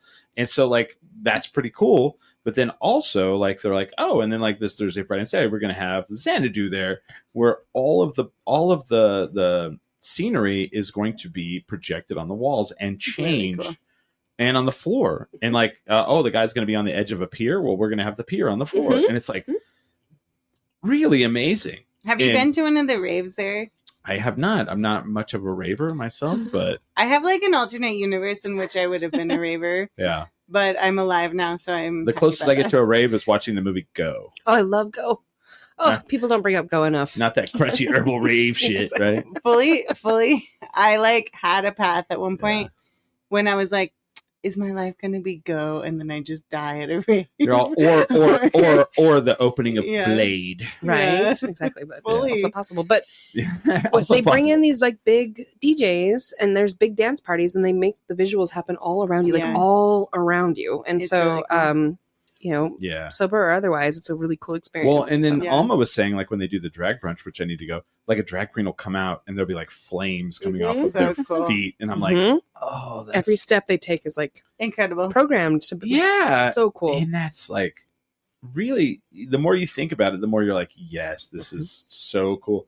There's some things that come out like AI and all that. You're like, but this kind of stuff, you're like, okay, I love this. This is what technology should be for. Mhm. Yeah. It kind of reminds me of like, I can't think of what they call it, but how they film The Mandalorian. Have you seen that process? Oh yeah, with the full like around Yes. it, like project. Oh, it It's does so have a name. cool. It's called like the room or the the tube or the something. tube I or don't the know. yeah.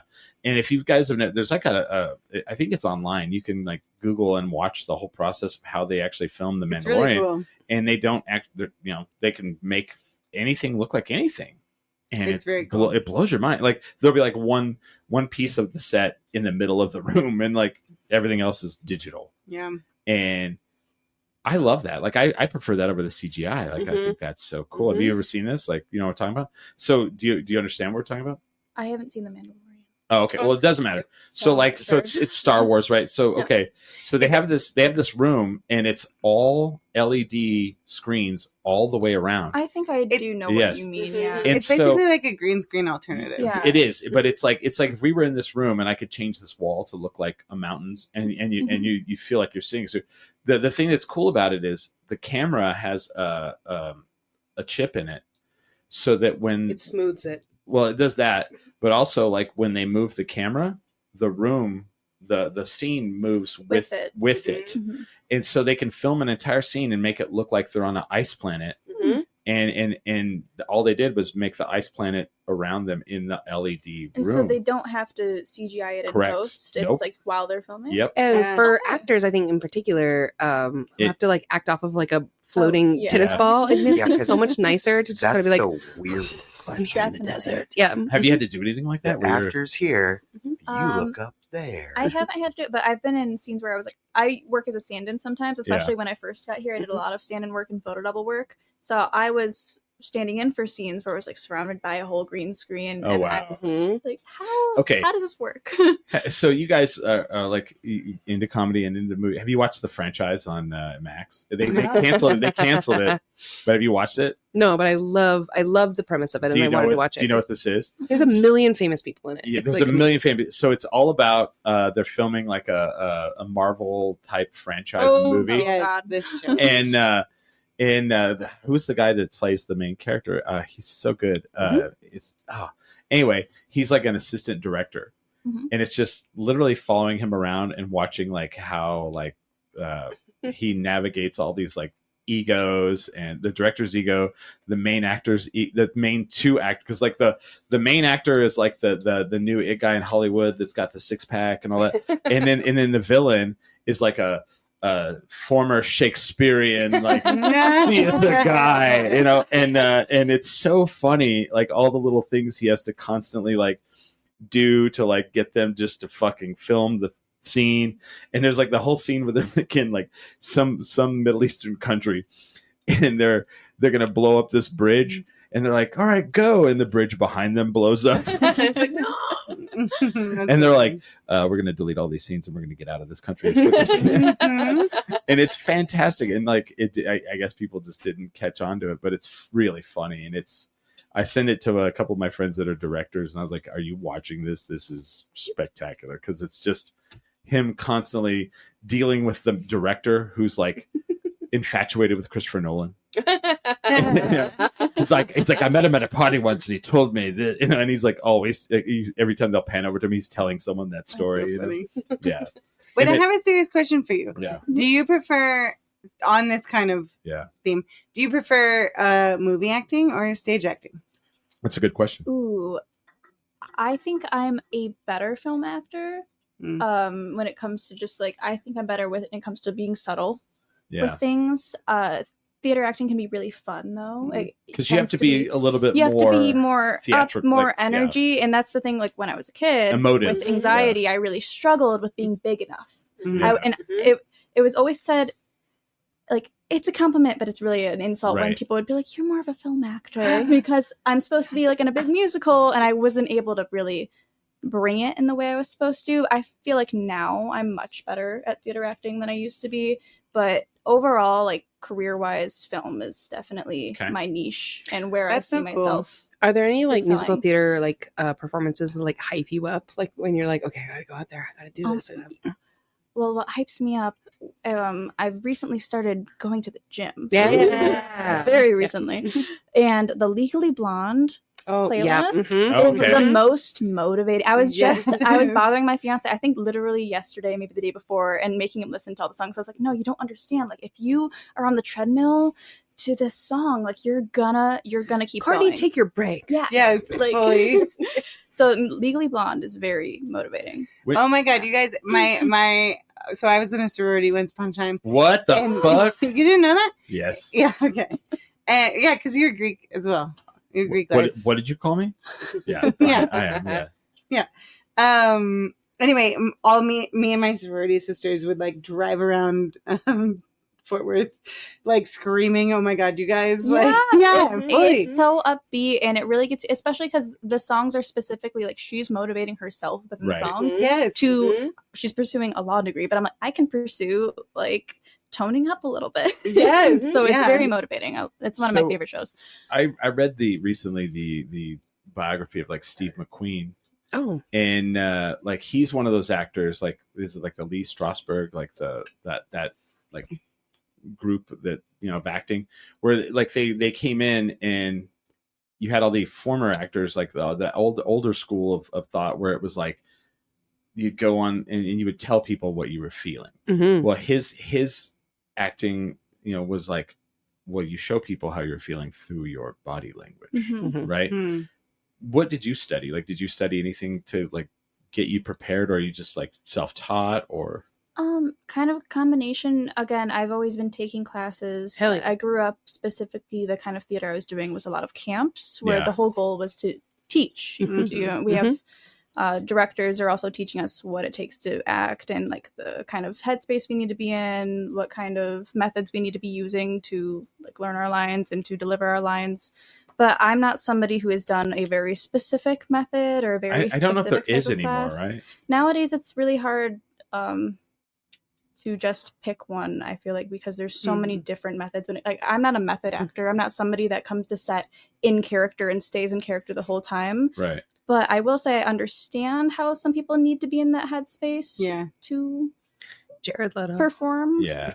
Who's someone that's like acting now that you kind of look up and you're like, man, that's the level I would love to be at?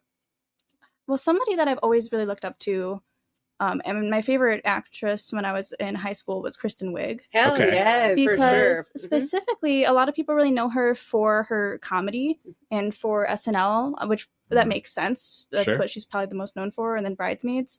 But if you really look into her work, she's done a lot of really good dramatic roles in indie films, and she's somebody that can do both. And that's kind of how I see myself. I see myself in her, and I did get to work with her I was her stand-in when she was here. They did a TV show of MacGruber. Oh yeah. Oh, yeah. Yeah. And so I was her stand-in, and I got to like see Great her show, up by the way. close. So good. So, oh my god, everybody that worked on the show was amazing. So talented, so funny. But she, like, getting to see somebody that I've always like idolized, and I did an interview in high school where I was working on a short film, and they asked me, and I was not prepared. They were like, "Who's your favorite actress?" And I didn't have anybody in mind, and I said her.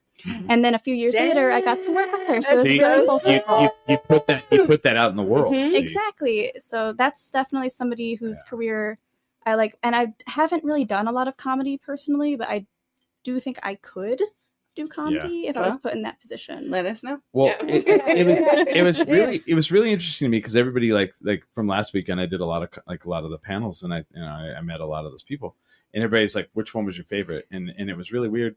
My answer is really weird. It was David Patrick Kelly. Yeah. And he was the guy from Warriors. The Warriors come out play. He was T-Bird in the Crow. Mhm. He's Sully and like Command. And it's like, and it was Laugh a minute. the thing that's amazing is like he was this guy in these movies that's like this little role. Like his roles were like small but iconic in every single thing he did. But like, but when he got up there and talked, like he was such a stage actor. And like he was on Twin Peaks, Mm-hmm. and then his agent was like, "All right, you're on one of the hottest TV shows in the world. What are we doing next?" And he goes, "I'm going to go do this Greek play." And his fucking agent was like, "Are you fucking out of your mind?" And he's like, "You're on the hottest TV show on TV. Let's move you into something else." And he goes, "Yeah, a Greek play." And he was adamant about it, and that's because he's such a stage performer, and he's such a fan of the arts. And listening to him talk about the arts, he was he almost seems like one of those people that's like, I mean, the money's cool. It helps pay for the lights to be on, but I love to do these things. Mhm. And then he brought his mandolin and he sang an Irish tune that he sang to David Lynch. And there's video of it, of him singing to David Lynch in a forest as they were filming some movie. And he sang it for us live. And I filmed a little bit of it. And I got up from behind the table and went and sat in the audience and just, got the chills from it. Like, I was like, wow, this is fantastic.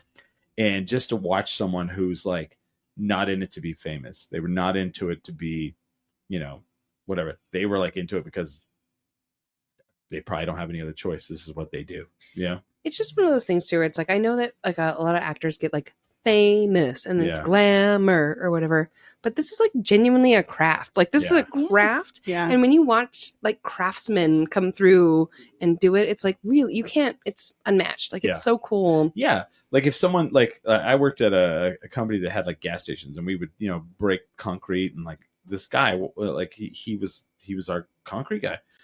They would come and like pour all this concrete down, and he would just throw on these knee pads and just get down there and just shoo, shoo, shoo, shoo, and like 3 swipes, and all of a sudden this thing came to like be a thing. Yeah. And you're like, whoa.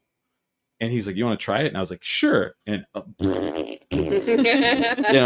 it looked awful. And it's that kind of thing where you're like, okay, these are people who work hard, but they are skilled. And they're like, "It's not skilled labor." Yes, it is. And it is amazing. And it's the same with acting. It's the same with comedy, same with podcasting, same with writing. It's, whatever. And it's like, nothing is easy. You have to develop the skill. Yeah. It doesn't come. So many people, again, Yeah. when it comes to entertainment fields like acting, singing, comedy, people assume it's a natural skill everybody has. When most of the time, the people that are successful in these industries had to train a lot. To like a lot of famous singers, when you hear what they sounded like as a teenager, like they worked at it for years. A lot of actors have to work at it for years. It's not, even if you're a natural talent, you still have to work at it and develop this skill because there's so many technical aspects to it. Yeah. Like, and not even that. It's like blocking and, That's the hitting your mark and, all that stuff. All these things I've heard about. But also knowing how to be cool when you're like not in the scene. Like, do you know what I mean? Like even just being like behind and like just being like, I have to chill and sit here and. Well, and sometimes you have to stay in character even when they're not showing. Yes. Right. Mm-hmm. Yeah. When you're not the person that the camera is facing, you have to stay in character for your castmates. And some people are unable to do that or just refuse to do that. Or and if you're a dead body, then I'm sure they have to like Weekend at Bernie's you back to. that guy broke a lot of bones. I know he did. I know. Yeah. I mean. And then he was like talking, like I asked him about that. I was like, "What all did you break?" And he was like, 4 ribs, a bone in my neck. My God. and then a bone in his hand, and then he's like, and then like later on in the thing, he's like, "Oh, it's one of the most fun movies I've ever did." I'm like, "Are you fucking like?" I mean, it was a weekend. Yeah. It was pretty fun. I did ask him too. I was like, "Did you go to the hospital so many times?" They were like, Next one's free. Is everything okay at home?" Yeah. And, I'm filming a movie. I swear. Is the director Jonathan Silverman's paying you? abusing me. Yeah. The single guy is really making my life Oh, hell. I feel so bad. He's making my life Hades. So I love Jonathan Silverman. I grew up watching him, and when he told that story about Friends, I was like, "Oh my god!" Man. Like, oh, But that they gave him the single guy. They gave him his own. That's right. I He could remember do that. it. yeah, people I- remember that Mhm. show. I do. I remember. I got his Uh-huh. place card after the actual panel of it. Oh, I was did like, you? All right, Single hold on, guy, hold single on. We haven't talked to you about Mhm. this yet, Elvira. oh man. She got to do the panel for Elvira. Cassandra Oh. Peterson is so nice, and I only Yeah. got to do it because of Ming. So Ming has been so gracious to be Yeah. like, I know you love her, come and do it with me. Mhm. Yeah. And so we got to co-host Right. it together, and she is 73. Which Oh, dude, and Wait, she's what? amazing Yeah. looking she looks 73. younger than me. Yeah. She is incredible. Yeah, thank you for affirming that. But also, that's fine. I didn't say she looked better than you. I just said she looked amazing at 73. I said she looked younger than me, and you went, yeah. Yeah, she does. Yeah.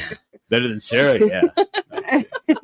But she should. She's amazing. So she is the nicest, and she's also one of those people who's like on it. Like she's always like looking for like the next thing or the next like how can I take the IP that I've created, which is Elvira, and like turn it into something else that I can use for my career. And that is the most like inspiring thing that I could ever like be present in front of and ask questions toward, because she was like, she came up through the groundlings just like Kristen Wiig. Mhm. And so she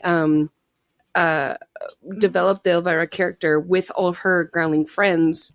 But that was also the middle of her career. So she had been the youngest showgirl in Vegas.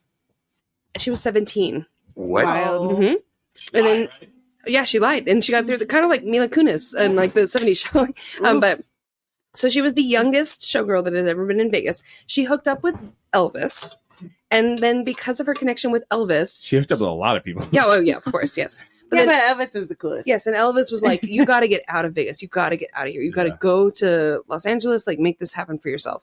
So she went there, got involved with the Groundlings, did comedy stuff, met Paul Rubens, and That PB Oh, story yeah. was awesome. oh Yeah. man, it was so cool. Yeah. And so all that stuff, and I know so much about like just her biography and like everything like that. And so it was taking me like everything I was like not gonna like info dump back at her about her own life. Like it was like and the people who came up to ask questions were like so kind and nice, and there were so few creeps, and I really appreciated that. Yeah. Yeah. But she literally signs off on every piece of merch that's yeah. made in the Elvira name. And so it was so cool to get to talk with her, like, oh, so you know about the salt and pepper shakers, where like one boob is salt and one boob is Yeah. pepper. And she was like, yes, yes.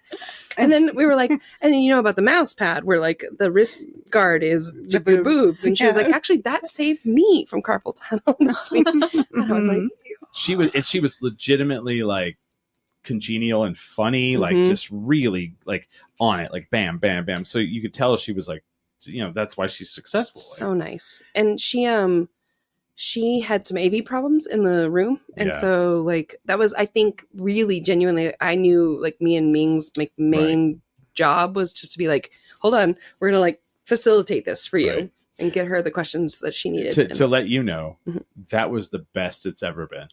Wow. No, I mean the AV Mhm, problems, mhm. like it's way worse than that usually. 'Cause Dang.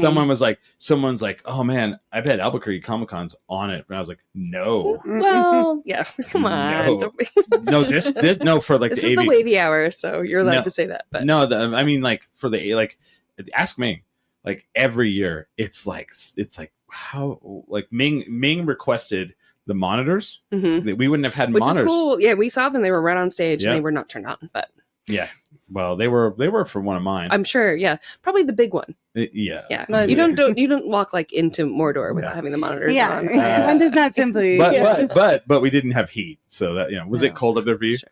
No, it was actually we were fine. What in the F, dude? It was like it was like 20, like, and I'm not exaggerating. What in the F on your own podcast? It's like 22. It was, What like, in the F? it was like 22 degrees up there. Like if you see me in a picture and I'm like have my arms folded because I'm freezing, and I'm just trying to like be like, oh, I'm cool. Yeah.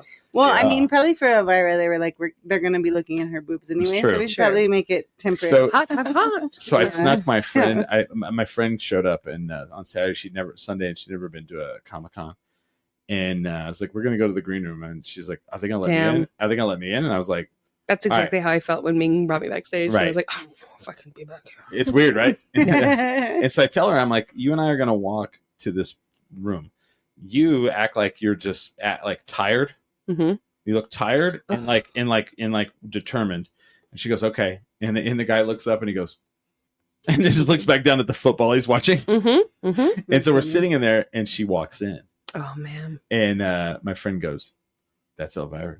And I was like, "Act cool, don't freak the fuck out, just be here." And she sits down at the table next to us, and yeah, That's cool. Yeah, She was so nice. and she was really nice. Yeah, The one thing I wish I could have told her yeah. before we got off stage is that at the Black Mesa casino Mhm. between here and Santa Fe, they still have an old Elvira machine, Oh. and it's awesome. Like it's all spiders and like Oh, spooky yeah. stuff. And like whatever. And Kelly and I like played it last we won time. like We got our rent. yeah, we got a huge bonus on it. And Oh, so I'd be like, nice. thank you for providing. Yes. Well, in honestly, she's like the poster child, because like someone's like, "Oh, she has to do cons to make money." I'm like, no, No, she does no, not. she does not. And you talk about somebody who took a thing she did Mm-hmm. Yeah. and turned that into her livelihood and her career. She's like poster child for that. Mm-hmm. Honestly, Iconic. like low key, Oh, yeah. one of the more successful groundlings. Ever. Yes. Ever. And it's also one of those things too, where it's like she had said she gave the exact recipe for how Yeah. to like have a persona that works. And she said like it was like a Chinese food restaurant menu. So it's like you pick your base. So is it rice or noodles? You pick your protein and you pick your veggies. And she's like, but genuinely think about this with like a persona. So you have this idea of like, I am a valley girl who is spooky and also like Yeah. Funny. yeah. Mhm. And so it's like if you put all three of those things, nothing like that has ever existed. So like you can do that over and over and Right. over again, and then be able to make people excited and surprised and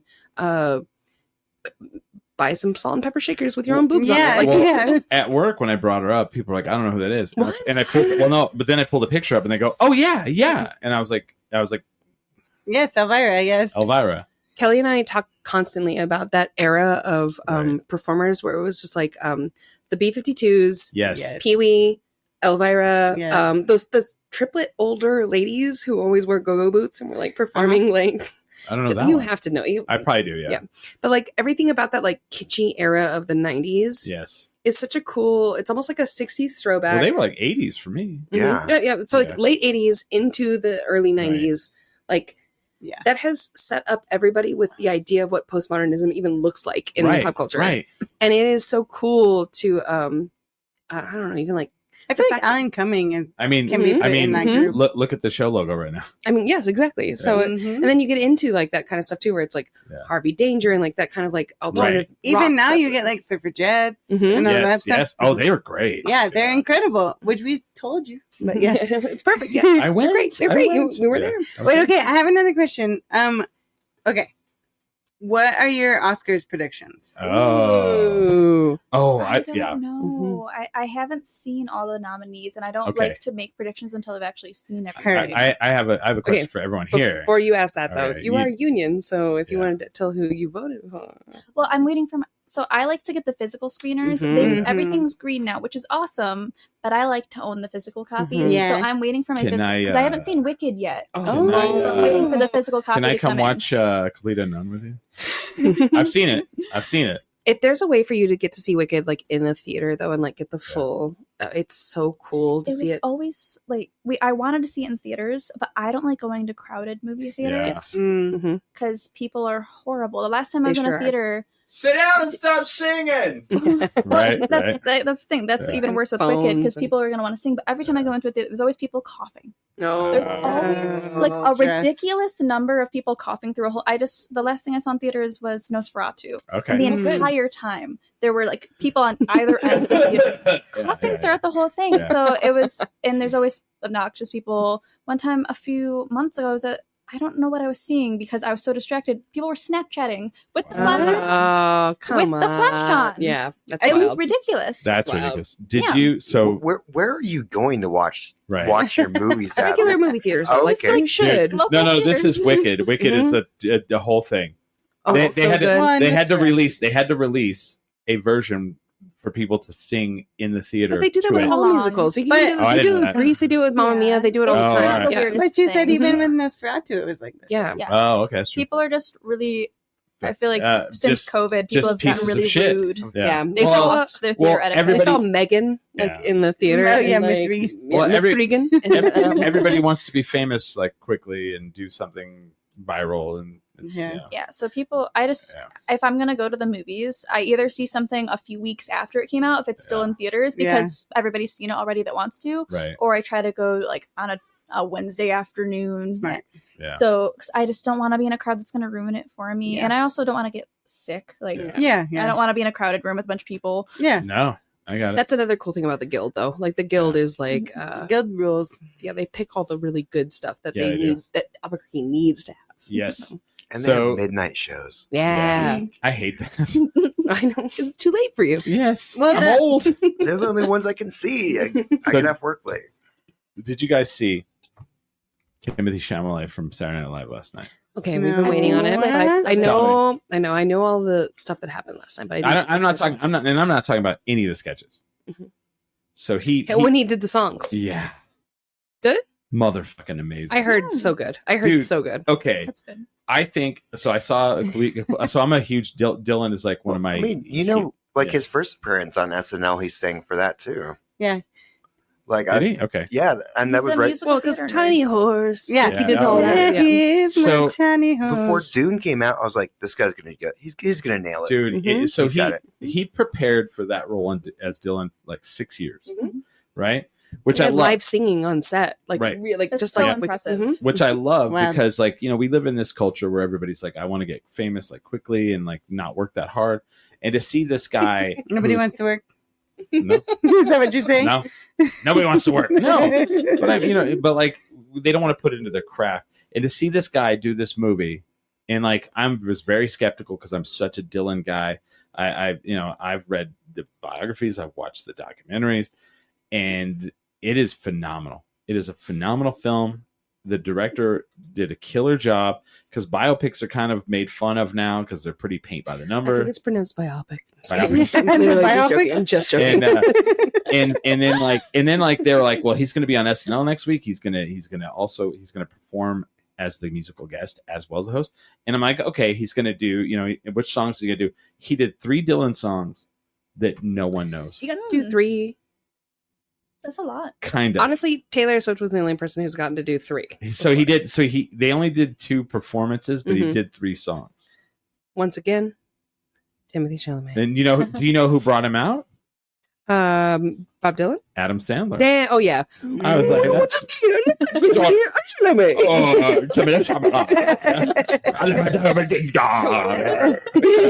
But then, yeah. So one of the songs one of his performances was 2 songs, and but like I went and rewatched one of them like 3 times, and I was like, this guy is something. Like he is something else.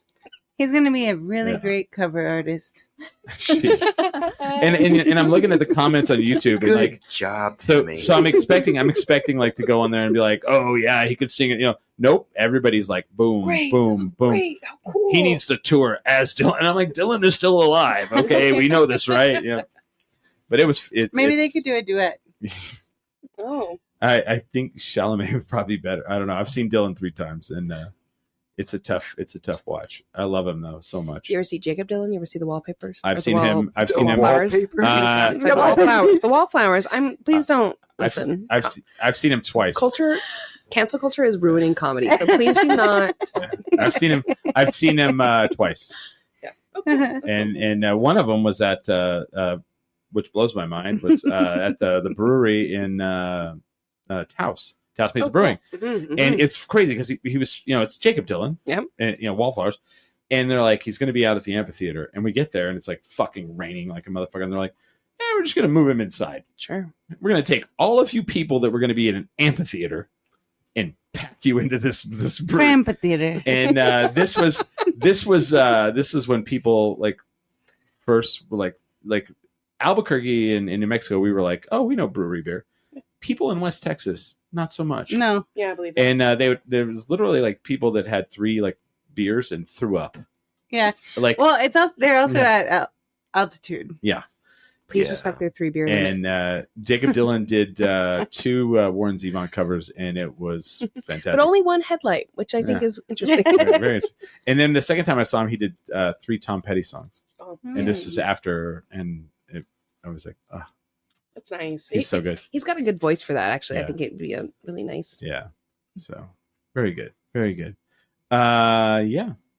But so I don't know. Was it complete on 7 nominations? Yeah. Pretty good. Yeah. I mean, Who do you think is going to be the big winner, though? I swear to God. Again, we mentioned this in the last segment, but Yeah. Amelia Perez is such a nominated for Is it- everything. Is it a good? Is it that good? garbage movie. Okay. It's so But bad. I've heard it looks that. really nice. I've heard this. Yep. I've only heard terrible things. Listen, okay, here's what I will say. Yeah. Here's what I will say. Zoe Saldana is dancing very well Okay. and singing very well. And Okay. all in Spanish, which is really interesting Yes. too. But the rest of it is hot garbage. Really? The storyline is garbage. It sounds like it was written by AI. Okay. Yes. Because and I watched the Golden Globes mostly with you guys. Yes. And they kept bringing this, and I'm like, I don't even know what this we is. went We home went that home night and and watched it. Amelia Perez. It was 'cause we were horrible. like, what's the big deal about this? Yeah. How come it keeps Dude. winning everything? And we were like, so cool about like the lead actress like making that speech, and we Yeah. were like, Yes. so cool about like having And her- she's great. she is. Everything I've heard about her is that she made her role much better than what it would have Okay. been, even though her role is still extremely problematic. It's so problematic. Really? And so when you start the movie and you're like, cool, all right. And then even like there's that one scene that's like super viral right now where it's like talking about like vaginoplasty, rhinoplasty, or like whatever. Yeah. And like people are And like, that's how a come this song. is getting like nominated over Wicked? And like, but in the context of the movie, that's not even the worst part of it. Right. You're like, okay, cool. That's kind of cool. It's kind of like Across the Universe, Yeah. where it's got like a little bit of like Okay. it's in the context of the movie, and it's kind of Yes. cool and kind of weird, and but man, by the end of the movie, you're like, I think this is going to stick with me for a There's couple days in a bad way. so many problems. It feels like a white dude wanted to write a musical Oh, wow. about Mexico. And because he was like, I don't really know much about Mexico. I know about tacos. He was like, I Mhm. better distract them by making it a trans play, which I also don't know much about, but at least more people know less about transness than they do about Mexico. So He's they'll also- throw them she's- off the scent. She's trans and she's in a lowrider eating tacos. No, right? But I will tell you right now, It was like he's trans. He's trans. Uh-huh. They misgendered it's her so many fucked up. times that it was like, I cannot even believe that this is what we're watching. And then the end of the movie was supposed to be very different, and the lead actress was like, you cannot do this way. Listen, You have to change this. I work in queer media about this, Yeah. but like I've been reading a lot of Been queer holding media. space. Yes, right. I know, right.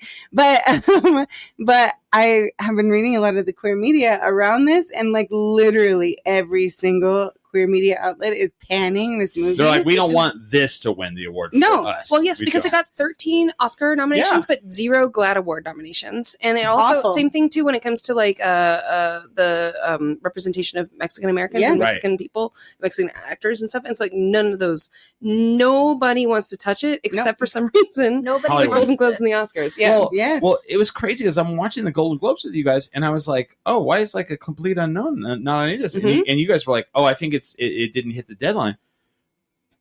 Well, it's the Oscars are like, I don't know why you didn't do this, and like 7, and then in like, what was the Brutalist? I haven't watched that. Yeah. Yet. It's But I haven't want watched long, to. it has an Brutalist. intermission if you see it in the It's theater. 3 hours. Yeah. It's 20 minutes shorter than The Irishman. Would you say it's brutal? Yeah. Did you watch it? Have you watched it yet? I haven't. I'm gonna see it. My fiance wants to go. But I love badly. the joke that she said she saw in what's his name that's in it. It's A two-time Holocaust he's survivor. He's a two-time Holocaust survivor. Yeah, because that was fantastic. But I read I read the synopsis of it, and as a Jewish American, I was like, oh, this is pretty. It sounds heavy, and it shocks me that it wasn't. It's not being like higher up, but yeah. But I keep seeing Emil. Well, I mean, listen, a white guy wrote a story about a Mexican trans person, and it really needs to be elevated. So sorry, please. we're so Jesus. sorry. But yeah, It's so okay. Yeah. The main trans actress, who is trans herself, she like the original screenplay that the white dude wrote. Right. that was an opera originally. Well, Yes. hold on. Oh. Cis white dude, probably. Yes, Oh, yes, Yeah. sure. Fully was like Wait, are you serious? Was it really written as an opera? yes, Yes. Oh, yes. Yeah. and to be fair Very about nice that, to meet you. yes, Such to be- an operation. to be fair about that, it does take an operatic structure, and that is like I would say one of the least problematic parts of the movie. It should be a Yes. tragedy, like a It full. is. Right. And like that is something that is cool about it. But okay, Originally, the like drug lord was not identifying as trans, but like was using the idea of transitioning his gender. I say his because in the original he was not trans, he was a cis man, using the idea of transitioning to hide. Okay. And the trans actress Those drug who dealers. actually plays this person and is truly trans herself was like, this is incredibly cannot do this. problematic. You You can't do cannot this. do Please this. do not do this. She needs to know that she is trans the entire time, pre-transition and post-transition. Right. And that's also why she now plays with prosthetics both the pre-transition and post-transition Oh. drug Oh, lord. okay. That's cool. I mean, It is cool, It does- but Don't make that be the But reason why you watch the movie. it's a problem. It is like a problem that like this movie was greenlit, produced, everything like Yeah. funded, and I'm almost wondering why It wasn't the an- actor kept doing the role. Well- she she does it like Yeah. very specifically because it was a way for her to tell stories. And I will tell every like not even every like Right. literally only because they won the movie award. Yeah. They Yeah. give her like a platform to talk Yes. about anything. Sure. Yeah, And yeah. like even when Zoe Saldana won the Golden Globe, she didn't mention her at all. Like there was No. nothing about the story except for being like, I'm just an actress. I can't believe I got this. And I was like, there's a bigger narrative here. shut up. That's very important. Yes, this is an American award in America where Right. Anyway. trans people are the most maligned people in America right now. This Right. and Anyway, Mexico and France. whatever. But this is also like this is the waviest hour that we've ever been. part of. Yeah, sorry, I'm just here to rant, but I'm just saying, like, No, I'm here like, for it, man. there is no world in which, like, Yeah. a story centering your protagonist, like, who is from a specific background, should have ever made it to the floor where now an actor who has that lived experience now has to weigh in and fully change the arc of your story because you didn't do enough research, you didn't know enough about it, you didn't do like sensitivity readings. Like, come on. And I wish so badly that everybody had seen the movie, although don't go watch it. Because the spoiler alert about how it ends is like Wild. like what are you Fully web. Yeah, so- I'm just excited. Have you seen it yet? I haven't. I'm getting the You screener do. for it. You I'm do waiting need for it to. come I, in the mail. I'm curious. There are a lot of really cool musical numbers. there are there in like the musical that's the reason why I keep bringing up like across the universe about it, because it's like there were some moments where like it felt like It's cool. That There are movie. cool vibes, but the overarching Yeah. situation is rough. I just want to point out to Smiley during the break how they talked about how curmudgeonly ranty I get yeah. during the wavy hour. Well, you guys, What? y'all brought up Amelia. We learned it from you. I learned it by watching you, Chris. Every week. Yeah, I mean, And I'm like, I haven't seen it, but I hate it. I'm just kidding.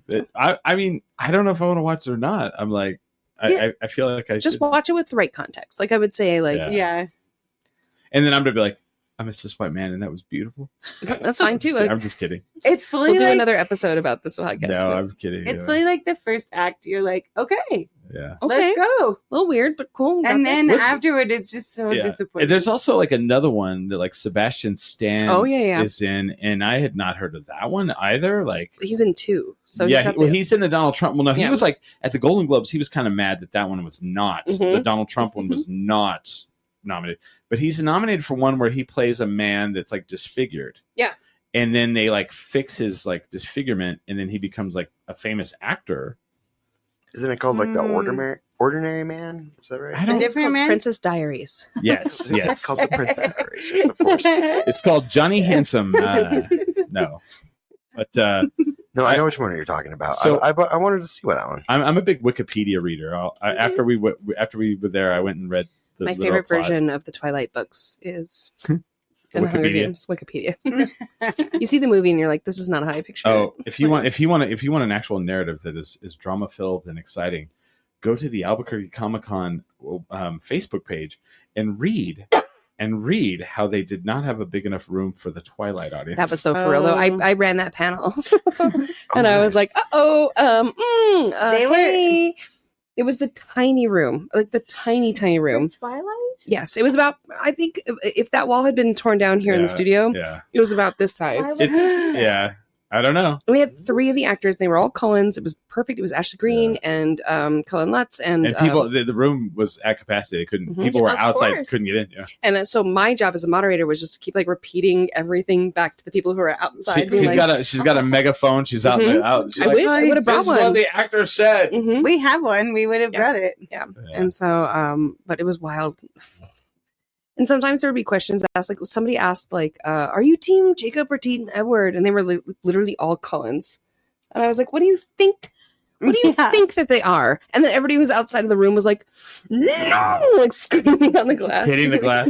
My favorite thing is I got to do a panel in that room, and it was the Honky Tonk Man and the $1 Million Man, hmm and both of them like immediately went into how much they hate everything about professional wrestling nowadays, right? Oh. Right, and like Fred and I could have, worked to turn this, Mhm. and Fred and I look at each other, and meet eye to eye, and subconsciously decide we are not. No.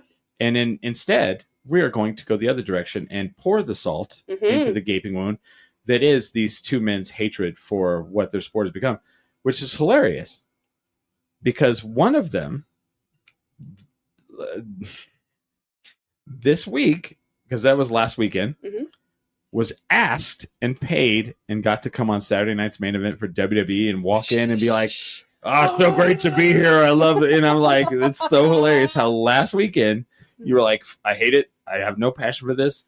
This business sucks. The people who do it are trash." Like, I mean, literally just shitting all over every single bit. I of it. really want to know which one it was. $1 Million Man, Of Ted course, DiBiase. yes, Okay. yes. And of course, Ted DiBiase. It's all about that money. well, his song was "Everybody's Got Their Pride," Mhm. and like it was hilarious because he's literally sitting there just telling all these stories about how he hates it.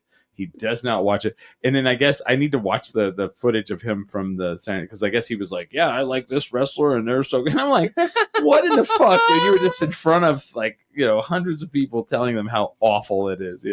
And somebody pointed that out, and I haven't watched it yet, but I thought it was really funny how like sometimes your life like you're like in this situation, and all of a sudden it's on the main stage, and it like you're like, "Whoa, that was really surreal," and that's one of those moments.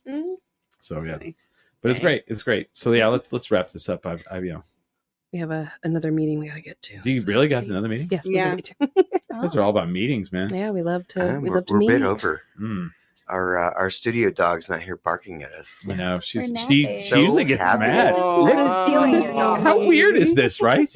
I love it. We're I'm best afraid my dog is friends. going to run away from home and The last pop 2 up later. times we've been here, she's really found like a Yeah. little Friend. nestle spot. We're best Right, but like buddies. she's new. It's not like she's like known this dog. I'll take Yeah. her home Yeah. for a couple days. No. Oh, Oh, don't do oh, that. Oh, no, no. oh, gosh. He was already a little salty when like she really like warmed up to me. He was I like, "What?" Man, my dog Mm. likes you. Man, why does the dog like you? I don't like you. I'm just kidding. Curmudgeon. I'm so excited for my birthday party in a couple weeks. God, it's or a gonna be week and a so half. fun. It's gonna be. I think it's gonna be fun, right? I don't know. And someone's like, "What are you gonna do?" I'm like, "Oh, I'm gonna be there." People It's walk Malbart, in right? and they see the poster that you made at Launchpad, Yeah. and people are like, Oh, Barney made it. Barney. I know made it's it, a yeah. perfect poster. First off, the Blakes. Mhm. Yeah. but then so also people walk in and are like, "That's going to be a great show." Yeah. And it's like, yeah, oh yeah, for sure. And so like people are very hyped for it. I'm So- stoked. Yeah. I don't see. The thing is like, what's gonna suck is there's gonna be so many people there I'm gonna talk to, and I'm gonna barely get to talk to like any of Oh them. yeah, you got to visit. Because I'll be at my booth and just keep walking. Just keep moving. No, sit down. Do you want to No. charge a VIP? Like you can get Oh, like yeah. a Wristband photo op. one. Yeah. I'll There's be a like, queue. I'll have my 8x10s. I'll be all, who's this for? Could you do like? I mean, you could like make that like a campy thing that you did. That was like, What's your this ticket goes to number? like a fire relief thing or something in LA, or like there'd be Mhm. the thing where you're like, I'm doing this as a joke, Yeah. but also at the same time, we're gonna make like good things happen with like the donations. Yeah. So like you can be like, I've got 2 hours where I'll be sitting on the throne Yeah. in the front room at the bar. to And for greet those me. times, like if you haven't gotten a chance to say hi to me, come say hi to me and also make a donation that's going toward like I would do it. Yeah. I would do that for sure. damn. Okay. Well, you already All right. have the throne, so. All Yeah. right. Mhm. Yeah, let's do it. Of course I would. Yeah. That sounds Yeah. fun. So I'm excited for that. I mean, I turned 50. I mean, it's a big, it's one of those like, everybody's like, well, how do you feel about it? I'm like, I feel 50-50 about it. it's kind of that is kind of realistic. It's like, I talked to a couple of people. They're like, I turned 50 last year. And I'm like, how do you feel? And they're like, it's good. It's like, it's transformative because you're like, all right, I'm definitely on the backside, It's like, Well, yeah. come on. Listen, you don't know you what don't know- science is going to Yeah, do. You don't know exactly. any of that. Oh, I know what it's I going to mean- do. We're going to live forever. Thank you, Elon. The next 4 years might be a little weird, but I'm after going to sample that it's out of gonna this be- recording and just be like, thank you, Elon. Thank you, Elon. Thank you. We We'll can that play it for at you, your okay. birthday. I'm going to give it to DJ Ren for your birthday party. Yeah. Or like hit it on the sample pad. Yeah. It's funny too. People come up, they're like, I'm excited to go to your birthday. I was like, yeah, and you know what? Don't worry about the registry. Some things are over $50. Under $50. A lot of things under $50. Yeah. No, it's fucking funny. Perfect. But thank you, Alexis Berent, for being on the show. Yeah. Thank you for Yeah. having me. It's been a fun time. Yeah. Thank you, Sarah and Kelly, for kind of filling in for Smiley, who Just thank here you to very be much. ended up showing up. Extra female representation. Thank you We're for letting us excited. just hang I out. always love Yeah. hanging out with y'all. Yeah. We like hanging out with you. Yeah. Oh, and also thank you guys for letting us use dry heat for the podcast. That was so fun. I Right. really loved And- having you guys in there. and I Anytime. apologize for not cleaning up after we did the Twisted Tea shotgunning at the beginning. No, that was not the That's problem. great. The That's problem was the champagne at the end that you splattered all Ooh. over you. I don't even remember the shit. I know. I threw up that night, by the way. Well, sure. I did. That's We had to clean that up too. It was like, Yeah, no, I'm just kidding. That was come not on. happening. No, It was no, not no. happening. I threw up in my throw up spot downtown. Oh, yeah, that's good. You have a spot?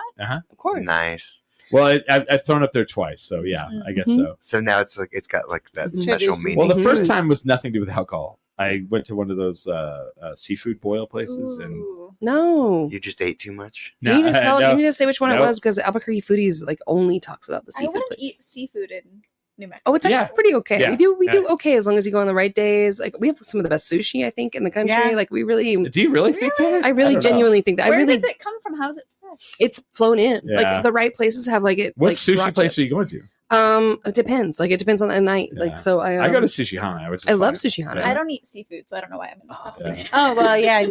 Don't worry about it. But- then you move to the right place. Honestly, if you were in Detroit and you're like, where can I go? Yeah. Albuquerque. you know. Sean Kananen like ate seafood here or ate sushi here, and he was like, "That was awful." And I was like, "Well, you ate sushi in the desert, dude." Yeah, that's Mhm. all I Yeah. can Yeah. think. Sushi Hana's green chili roll is one of my favorite sushi Oh, rolls. it's so so Have you had the unbelievable. volcano? I I've have seen not. it. I've seen somebody else eat it, and I've been it's like, super good. Yeah, and it's like a stacked roll, and then they do like a red chili sauce that drip. Whoa. so good. Let's go. Mhm. I'm just kidding. Wait, Sunday? No, never mind. I'm Yeah, just no kidding. Sunday, no Monday. Yeah, That's no what they always say Sunday, about yeah, right. seafood in New Mexico. Yep. Interesting. Mhm. Mhm. You have to get it on the day it ships. Yeah. Is it Friday? Thursday, Friday is like big. Yeah, Thursday, Yeah. Friday are good because it's the freshest it can be, and then Saturday still fresh, no problem. But then Sunday, Monday, they're like, we didn't sell this on Thursday and Friday. What and about Saturday." Tuesday? Tuesday's fine because it's like new. They it's, get like, a new- refreshes. When they get it in. Yeah. Mhm. Yeah, They get shipments, I think, Tuesday and Thursday. Yep. So there you go. Good to know, just in Yeah. case. Chinese I food. Change my palate. Don't eat Yeah. anywhere. I'm just Oh, kidding. come That is on. a There's good lie. Chinese food. That- What- Fantang. There is not good Chinese. Come food. on. Fantang. You got Fantang it. is the best. It's Fantang erasure. I can't. I won't. I don't allow mind. It. I don't mind Yummy House. Oh, yeah. Also Yeah. good. Lulu's. Lu- We go to Like- Lulu's. Yeah. That's like Oh, our spot. Lulu's? Well, yeah. I would say like just yeah. Lulu's but is also, fine. Fantang is unbelievable, and Yeah. it's on We it's on haven't tried it. it's on Fantang- DoorDash, and it's also like And it delivers and, well. It's so good. And that establishment used to be a bar called Harlow's on the Hill that was owned by James Smiley. Me and my brother. Hey. Yeah. Me and my brother. It's so beautiful. We Where paid- they had a thing called the meat waffle, Yeah. and on Thursday women eat free meat waffles. That was, Alright. Ah. that was the ladies' night. Ladies' night. I love that. On ladies' night, ladies eat meat waffles for free. Ladies eat meat free. No, that was our flyer. Yeah. We had that up. We put it in the alibi. And I've seen the flyer. Mhm. I love that. Yeah. We painted it purple. Like, we really did not take this seriously at all. No, I love it. And the though. bar shut down because the guy who owned the building was raided by the feds. Of Yeah. course, yes, of course. Oh, It had that'll nothing to do do it. with us. Yeah. That's That'll the do only it. way to do cool shit is Yeah. like to have some guy who's like, I'm very rich and the time is ticking. He's like, yeah, man, I got a lot of shit. You wanna open some? Yeah, let's do it. Like constantly like that. You're like, Meat Meat Yeah, waffles, usually- hell yeah. No, So- it was the largest marijuana smuggling ring in the U.S. at that point. Damn. and now they're all legitimate. And now Fantang is also still there and wonderful. Like it Yeah. really is so good. Yeah. Their You can dipping thank sauces. me I know. for their tile floor. I know. Thank you for doing that. Thank you, Genuinely. Smiley. Well, All right. me and my brother. I want to thank everybody for watching. I'm and not football today. I get it. That's probably why we have such a low turnout, but that's fine. Football is important. Go whoever. People listen after. Yeah, they will. And they do. But I want to make one more announcement. We're trying to move everything more towards YouTube here. Hell yeah. I'm pushing everything towards YouTube. So if you guys listen to this show and you love this show, like, follow, subscribe on YouTube. And we're going to push it more towards that way. I'm going to clip more things. Maybe I'll film Smiley doing weird Smiley things and put them up for you guys. But more towards YouTube because that's just where everything is. You know, that's where all everything is going. And I want to get off some of the other platforms. I don't want to get off them, but I mean, I'm go to YouTube. De-emphasizing. I'd like to make money. Mhm. I don't need to make money. I just That'd be nice. I'd like to pay Smiley for coming over, and then when he's late, I can be like, I'm gonna have to write you up, Smiley. It's part of the contract. I'm just kidding. Yeah, no, I'm like I'm the one that brings in all the deals. He does. He's the money guy so far. But yeah, so like us and subscribe on YouTube. Go and follow Dry Heat Comedy on all the social media platforms. Follow Alexis Berent and follow her career. And and if you're in the union, vote for her for an Academy Award Yeah, hell yeah. Hell yeah. One day. today. Woo-woo. Today, just kidding. Do it. Do it. And with that, We are 10 10 drink minimum. minimum.